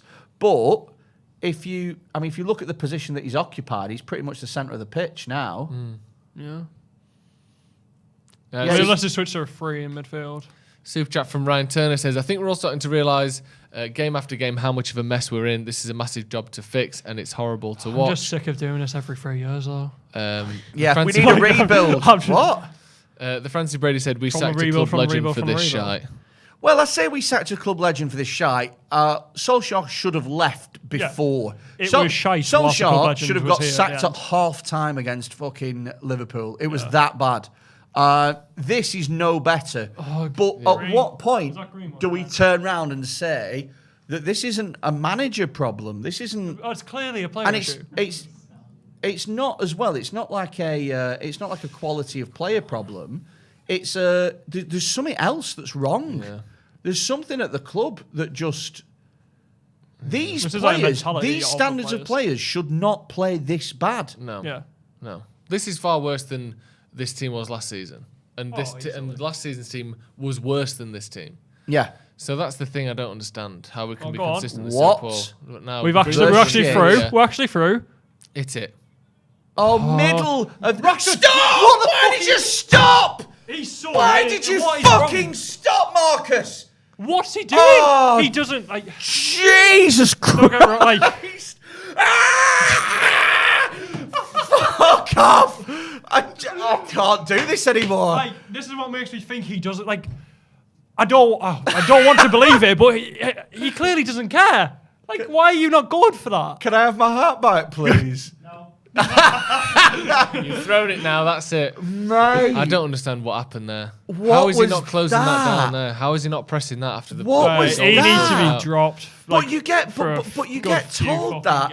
You get told that as a child. Yeah, literally. Just to follow it's it basics. Up. I swear to God, Ronaldo's got 100 goals from doing that. Exactly. Cavani would have done that as well. He spills it one time and then he spills it again. Cavani, and he doesn't go for either Cavani's of them. Knackered. I mean, if I was Ranić, I'd sub Rashford off there right now. This is a great pass, by the way, from Bruno. Yeah, good time to run as well from Greenwood. So first of all, Greenwood, for the love of God, just square it. But look at this. What's he doing? He's mourning. Like he's just again. stopped. Ranić's been going on about body language in the press and that. Like, what is that fucking body language? He could have got onto that. He could have got that, or at least even just get a nick for getting it to go back to Greenwood or something. They're both as bad as each other. Oh yeah, don't get me wrong, but like they're both as bloody bad as each other. Greenwood should have squared it, and damn right he comes off. Get off the pitch. That's fucking. You should be bloody ashamed of yourself. Has he gone off? No, he should be sulking like a bitch. It's fucking ridiculous. Oh, mate, that was infuriating. Don't get me wrong, Mason Greenwood should have absolutely squared that, and he's a greedy little fucker. But Rashford, why did you not press that? Why did he just gave up and stopped? Absolutely no excuse. Well, you didn't pass to me, so I'm not playing. Absolutely no excuse. Fucking hell. Yeah, that is bad. But do you know what as well? 2-0 with 15 minutes to go. That's the game over. Yeah, you did. And we played dreadfully, but somehow we've won. And obviously, it's not amazing, but you'd take it. Like in terms of like, of course you would. I'd take 1-0. I'd take winning on penalties. I'd take it. All that matters is that we win. Yeah. But like you said, that's game over if that goes in. Pretty much. It's so infuriating. Yeah. So infuriating. Yeah, I almost can't believe it. Just the levels of lazy. That's his attitude in a nutshell. He shouldn't play for a fucking month, let alone a single game. Yeah. Go on then. There you go. Go on and actually fucking work. That's all right. You telling me Elanga does that? Does he, heck? Oh no. Amad Diallo? I mean, a young Rashford doesn't. No way. I mean, I know Rashford's still young, but like a young Rashford doesn't do that. Like he's all over that. I tell you what, Ollie Watkins certainly doesn't do that because Ollie Watkins chased 20 yards down from Victor Lindelof to force that chance that nearly got them the equaliser. Fred's seemingly been He didn't go, it's up in the air, Victor Lindelof's probably got it. Yeah. It's so infuriating that Ollie Watkins can run 20 yards to chase down a lost cause and he can't run 3 yards. It's so infuriating. I don't mean to bring it up again, but it's just another thing where you said that just sums up United this season. The effort there. I can't. Any footballer, I can't. Yeah, explain that. Whether you're semi-pro, is a 9-year-old playing up front for school? You're told to do that. Oh mate, I'll tell you what. If that was my 9-year-old kid needed that in a game, he's fucking walking home. He's walking And home. it's an away game no as well, this tea. this I fictional would game. I would make his tea and I would across the purposely city. throw it away. And do you know what? That'd piss Marcus Rashford off even more. Yeah, they're not sprinting after that. I can't. Anyway. It's unforgivable. It's unforgivable. We're still winning. Fucking somehow. How are we 1-0 up? We are 1-0 up. That's all that matters. For now, anyway. God. It's just shit. But do you know what? Going back to the League Two team analogy, if that was a striker in a League Two team, it would keep him up at night going, how did I not do that? I've been doing that since I was a kid. Yeah. But with this, Marcus Rashford will forget all about that and he'll go, well, I was in the right because he should have passed to me. And he didn't pass to me, and so I'm allowed to sulk. Fucking hell, man. Again, like, as much as I think Rashford's been in awful form since he's come back, you'd think he would be one player you could count on to give effort to. Do you know what? It's just, I don't know what's wrong with him. Do you know what? It's one of those, right, where there are some players that clearly are not good enough for United and they never will be, such as Daniel James, right? But at least they give 100% and at least they try their arse off. Yeah. Whereas Marcus Rashford quite clearly is talented enough to be a Manchester United player, just can't seem to be arsed, can't seem to bring himself to it. Is Matic coming on now? Don't know. Is that who they're bringing on instead of... Villa making a sub, Buendia coming off. Joe Curio with the super chat says Greenwood and Rashford play like they hate each other. Yes. Will not pass to each other. Unbelievably selfish. That is a weird thing, innit? The amount of, like, both of them. Rashford did it in the end of the first half. I don't think he was crossing it when Cash cleared off the line. I think that was a shot. And then the inverse happened there. Do you think that was a cross? Yeah, but did you? Yeah. Oh, I thought he was shooting. They there. do play like they fucking hate each other, don't that they? is right, though. I wonder if there is something there. I mean, we're maybe reading too much into it, but they play like that, so that's all you can read into it. Well, the Francie Brady. Sorry, go on. I mean, I was going to say, guess what? At every workplace in the country, there's people that fucking hate each other and they still have to work with each other. Yeah. Do you know what I mean? There's no office in the country where the receptionist goes, well, I'm not transferring a call through to Jill because I don't like her. Yeah. What the fuck are we talking about? Yeah. Francie Brady said, I had more confidence under Ole when we're 4-0 down to Liverpool than I do when we're 1-0 up in this game. Go on then. Fred with a decent ball, actually, out to Bruno. Yeah. Not Oh, bad. Now, who's he got to pass? Who's he got? He's got Fred. He's got Fred. Do you know what? To be fair to Fred, he's been one of the better players this game. Yeah. And I mean, it's not saying much, but... It's not saying much at all. But he's won a corner there from trying his arse off. Oh, yeah, he's sprinting the whole length of the pitch, pretty much.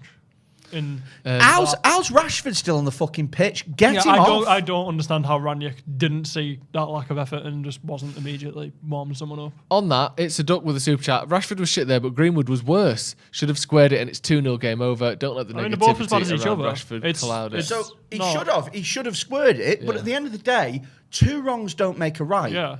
And as a striker, you have to be reactive. At the end of the day, Greenwood took that on because he thought he could score, and he's a really good finisher, but he was mistaken. But at least he got a shot away. He tested the keeper. Yeah.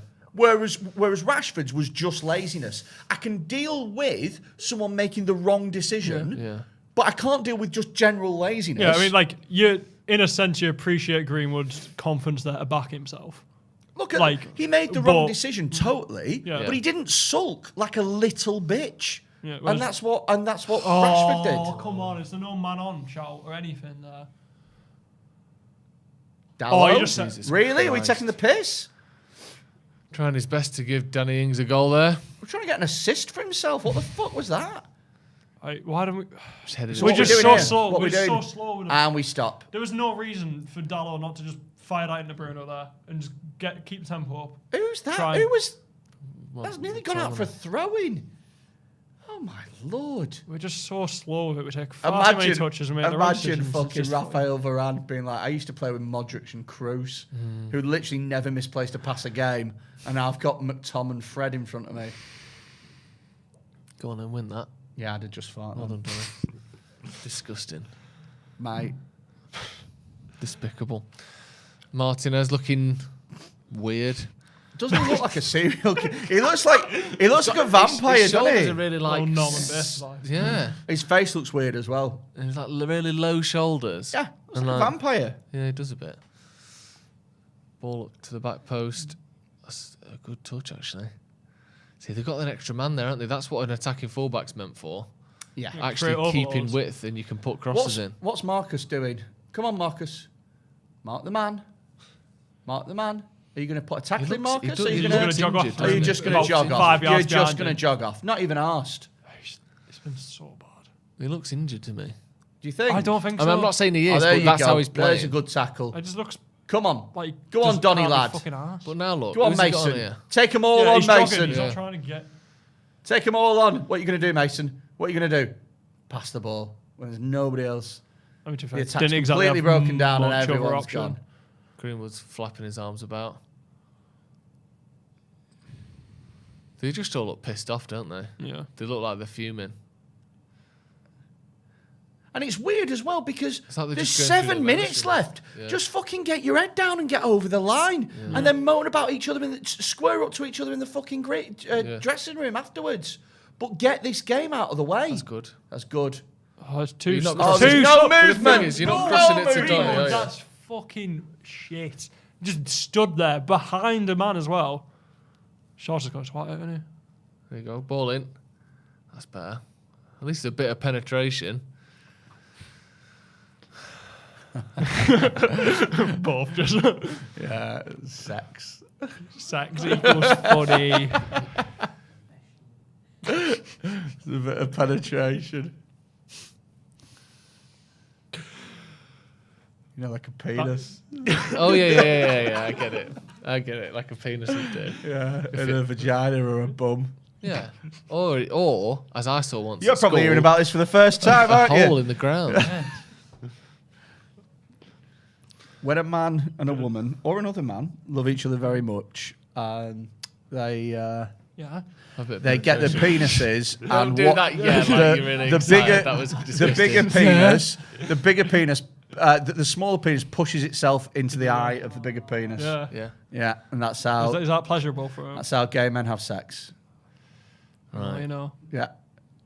Donny putting a The shift more in you if nothing know. else. But it looks like Donny's playing as a number 10, as a number 9 almost. He's been one of the furthest forward so far. Do you know Lingard what? and Having Lingard Lingard coming coming on is no bad shout at all. Just But get it should have happened earlier. get him running round, get him pressing, and Fernandez is coming off. He's the only player. I mean, he's slowed it down a bit. Marcus Rashford off this I mean, I reckon pitch. Rashford will come off for longer.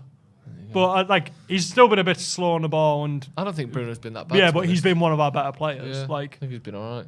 Look, He's not been great. when he's been good, he's made some great key balls. Yeah. But he's do you know what? He's been poor by his standards, but he's been good by the rest of the team's standards. Yeah, Rashford's off. Finally, Fucking hell, Rashford's Marcus. awful performance. Yeah. I wonder what's going on there. But hey, we're winning. Hey, Lingard we are and winning Lingard are on. amazingly, but Somehow. my God.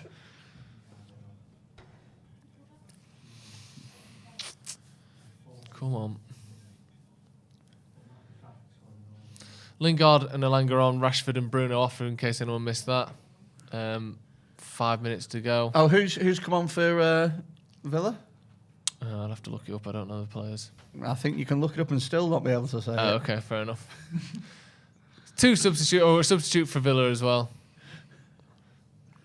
Yeah. Come on. Still ahead. Do you know what? To be fair, we're going to win this? We're probably going to win Somehow. this game. Touch wood. Don't jinx it. Yeah. Touch wood, but Rashford looks fuming. we look like 85th minute and we're 1-0 He's been up. shit. Oh. Has he just Like, gone if down? I swear to God, if another I know it doesn't mean anything. It doesn't matter both ways. But if he comes out with another fucking apology post, I really just can't. If who comes up with an apology post? Rashford for being shit today. Really? I don't think he will. I don't think he will. But I'm just saying, like, it's just like Don't- they keep seeming like, oh, they're trying to say the right words, but they're just never showing it on the pitch. But exactly. Don't apologise on social media. Just play You better. just play- exactly. Look, I mean, at Just the end of the do your day, job. there's some players that play for United that I like, some players that I don't rate, but all of them I want to play well. I want to see you them want at to the see best. everyone succeed. And You want to Marcus see Rashford Manchester at his United best is a succeed. special player. But one thing that you cannot fucking abide by is this, especially with the reports coming out at the moment of this toxicity in the in the dressing room is to see that level of effort from Marcus Rashford. It's appalling. Yeah. He should be embarrassed. Yeah. He should come off. He should be in the dressing room right now, and there should be a senior player screaming at him in his face, going, "You should be fucking ashamed of yourself." Yeah, I mean, because it's shameful. Who do you see doing that? Because who?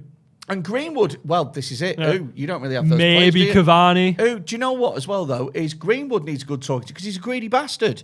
And at the end of the day, come off it. Really? They're not even checking that, are they? No, I don't think so. On many occasions, he's come off as being a greedy bastard. And the amount of times we're overlooking overlaps and stuff, and they just want to cut inside and have a shot. It's fair enough. If you're playing up front, I get Rashford's frustrations, but being frustrated with your mate for being greedy is not an excuse just to down tools and stop. Yeah. No, I mean, that's the thing. Greenwood made a mistake. He made the wrong decision because he's a greedy bugger. But he made the wrong decision. Yeah. Like, Rashford just stopped playing and went, oh, like that. Yeah. And then there was a moment where the ball was spilled. And if he didn't have that attitude, he would have scored. Yeah. Scott McTominay, the BBC's man of the match. Who's your man of the match, Freddie? Cavani, to be honest with you. I think McTominay's played well, and I think he's because he's got the goal as well. Yeah. I think that's been the thing. Touches it. For me personally, I think Cavani has led by example when the two lads either side of him, Greenwood doesn't want to pass and Marcus doesn't want to run. Yeah. Man of the match? Same here, Cavani. Really? He's absolutely worked his arse off. He's the only, again, I think a few players have had decent games, but he's the only player who I'd say could actually be relatively speaking, because it's still been an awful game, really. But proud of himself. Do you know he's what? Put a shift in. He's really tried. Do you know what? As well, is it sends the message to the rest of the squad that you want them to receive, which is the reason that he's man of the match is because he tried a lot. He might not have scored, he might not have assisted, but he worked his arse off, and that's what we want to see. You lazy fucking Jesus Christ, I'd run more than Marcus Rashford. I'm 18 stone and asthmatic. Again, that's a dangerous ball, but I think Lindelof, barring another control like before, I was about to say should deal with it. And then Mason Greenwood. Control from Greenwood.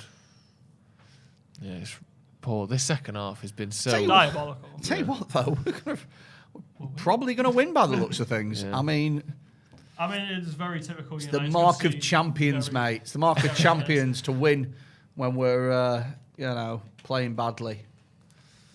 Yeah, into the 90th minute.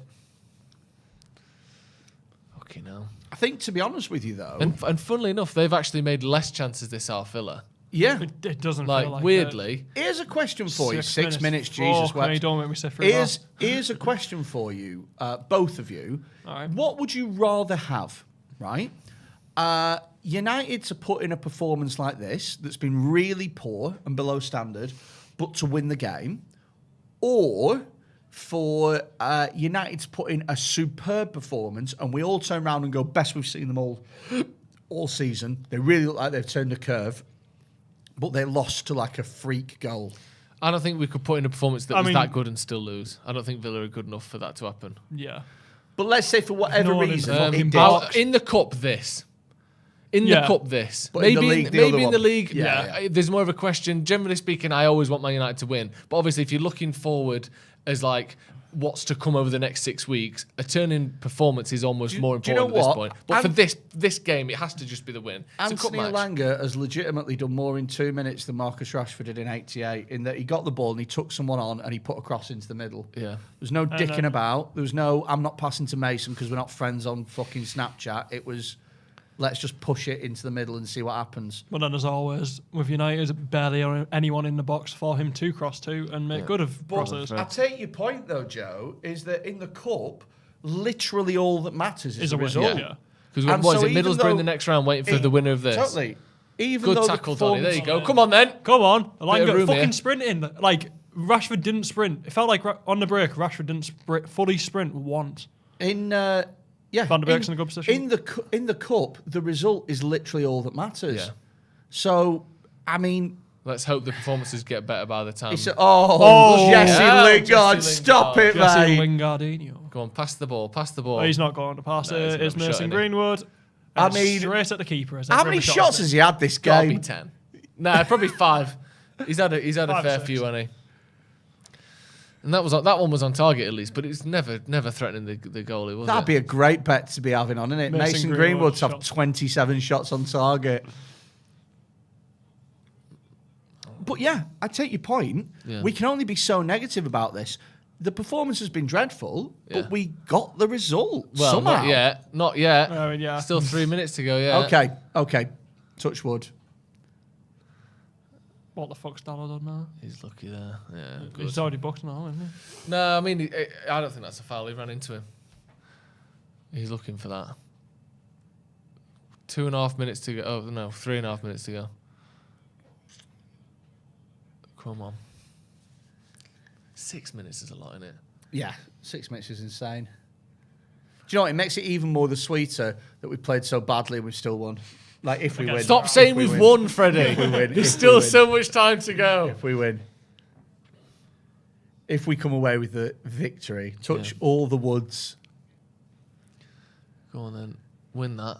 Who's going to win that? Elanga, good lad. Fucking amazing. Go on then, Jesse. Go on Like then. that work genuinely though, as I know work rate doesn't make everything, doesn't just work rate alone doesn't make a player good. But genuinely, Elanga there has created more chances and a good opportunity in about 3 minutes than Rashford did in the game. Like, I just want to see him run around.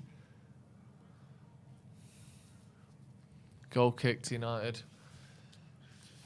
Just slowly, a minute passes and then we have a goal kick and then a minute passes. 2 more of these and we've won. We just boot the ball up, win the header, then Villa have like some sort of possession. Somehow we get a goal kick again. We just literally, we can't keep possession. We are letting them have it and hoping they don't score. Absolutely tiresome. There they go. Great, Elanga again. won 3 headers Anthony already. Elanga, stop this. Yeah, he's done Look well at Maybe Anthony you. Elanga's won the match already. Good lad. Corner to United. Well done, Anthony Elanga. Do you know what? Fair fucks to him. Yeah, good stuff that. Well done. Driving at his man, trying to go past him, trying to get the ball in Winning the box. headers, showing Yeah. a bit of fucking maturity as well. Good for him. Yeah. I mean, this is what I mean. Again, I mean, you expect it from a young player as well who doesn't get regular game time. But Ranić's going to be here at the club still, even after he's not manager. You need to be putting in shifts for him to think you're worth getting games at this club and worth being a part of what he's going to build. Yeah, absolutely. Elanga's doing that. Nearly every other player isn't. Oh, go on, son.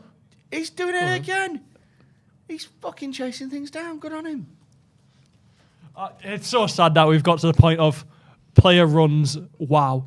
Yeah. No, but the thing is, though, is it is sad, but I'm so desperate to cheer United on instead of being so bloody miserable all the fucking time that the minute that a player shows even an ounce of impetus, I'm like, brilliant, fantastic, let's do it.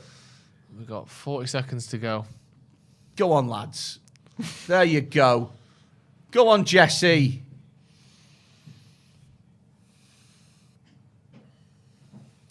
Bloody hell. 30 seconds. Go on, Lingard. Chase him down. Basically, last Chase chance him for down, Villa. Jesse. Fucking take his legs. Go on, Jesse. Last chance for Villa, this. Ball up. That's a good ball. Good That. cross. Yeah. You can keep that in. Go on then, Luke. Get near him. Don't let him What's pass you. Fred Don't let him doing? pass you. Don't let him pass you. Well done. Fucking I mean, just that clear in it. itself. Clear We've it. covered between the two of them just about. Get fucking rid. Boot Thank it. you, There you Varane. go. Thank you. Come on. Come on, bro. That's it. Hey. Oh, fucking hell. We won and we were brilliant. We were brilliant the whole time. We always knew we were going to win. No problems here. Manchester United are great. We'll be back very shortly for the review. Manchester United are through to the 4th round of the FA Cup by hook or by crook is what I was going to say. We'll play Middlesbrough in the next round. Fuck me. We'll see you in a minute for the review.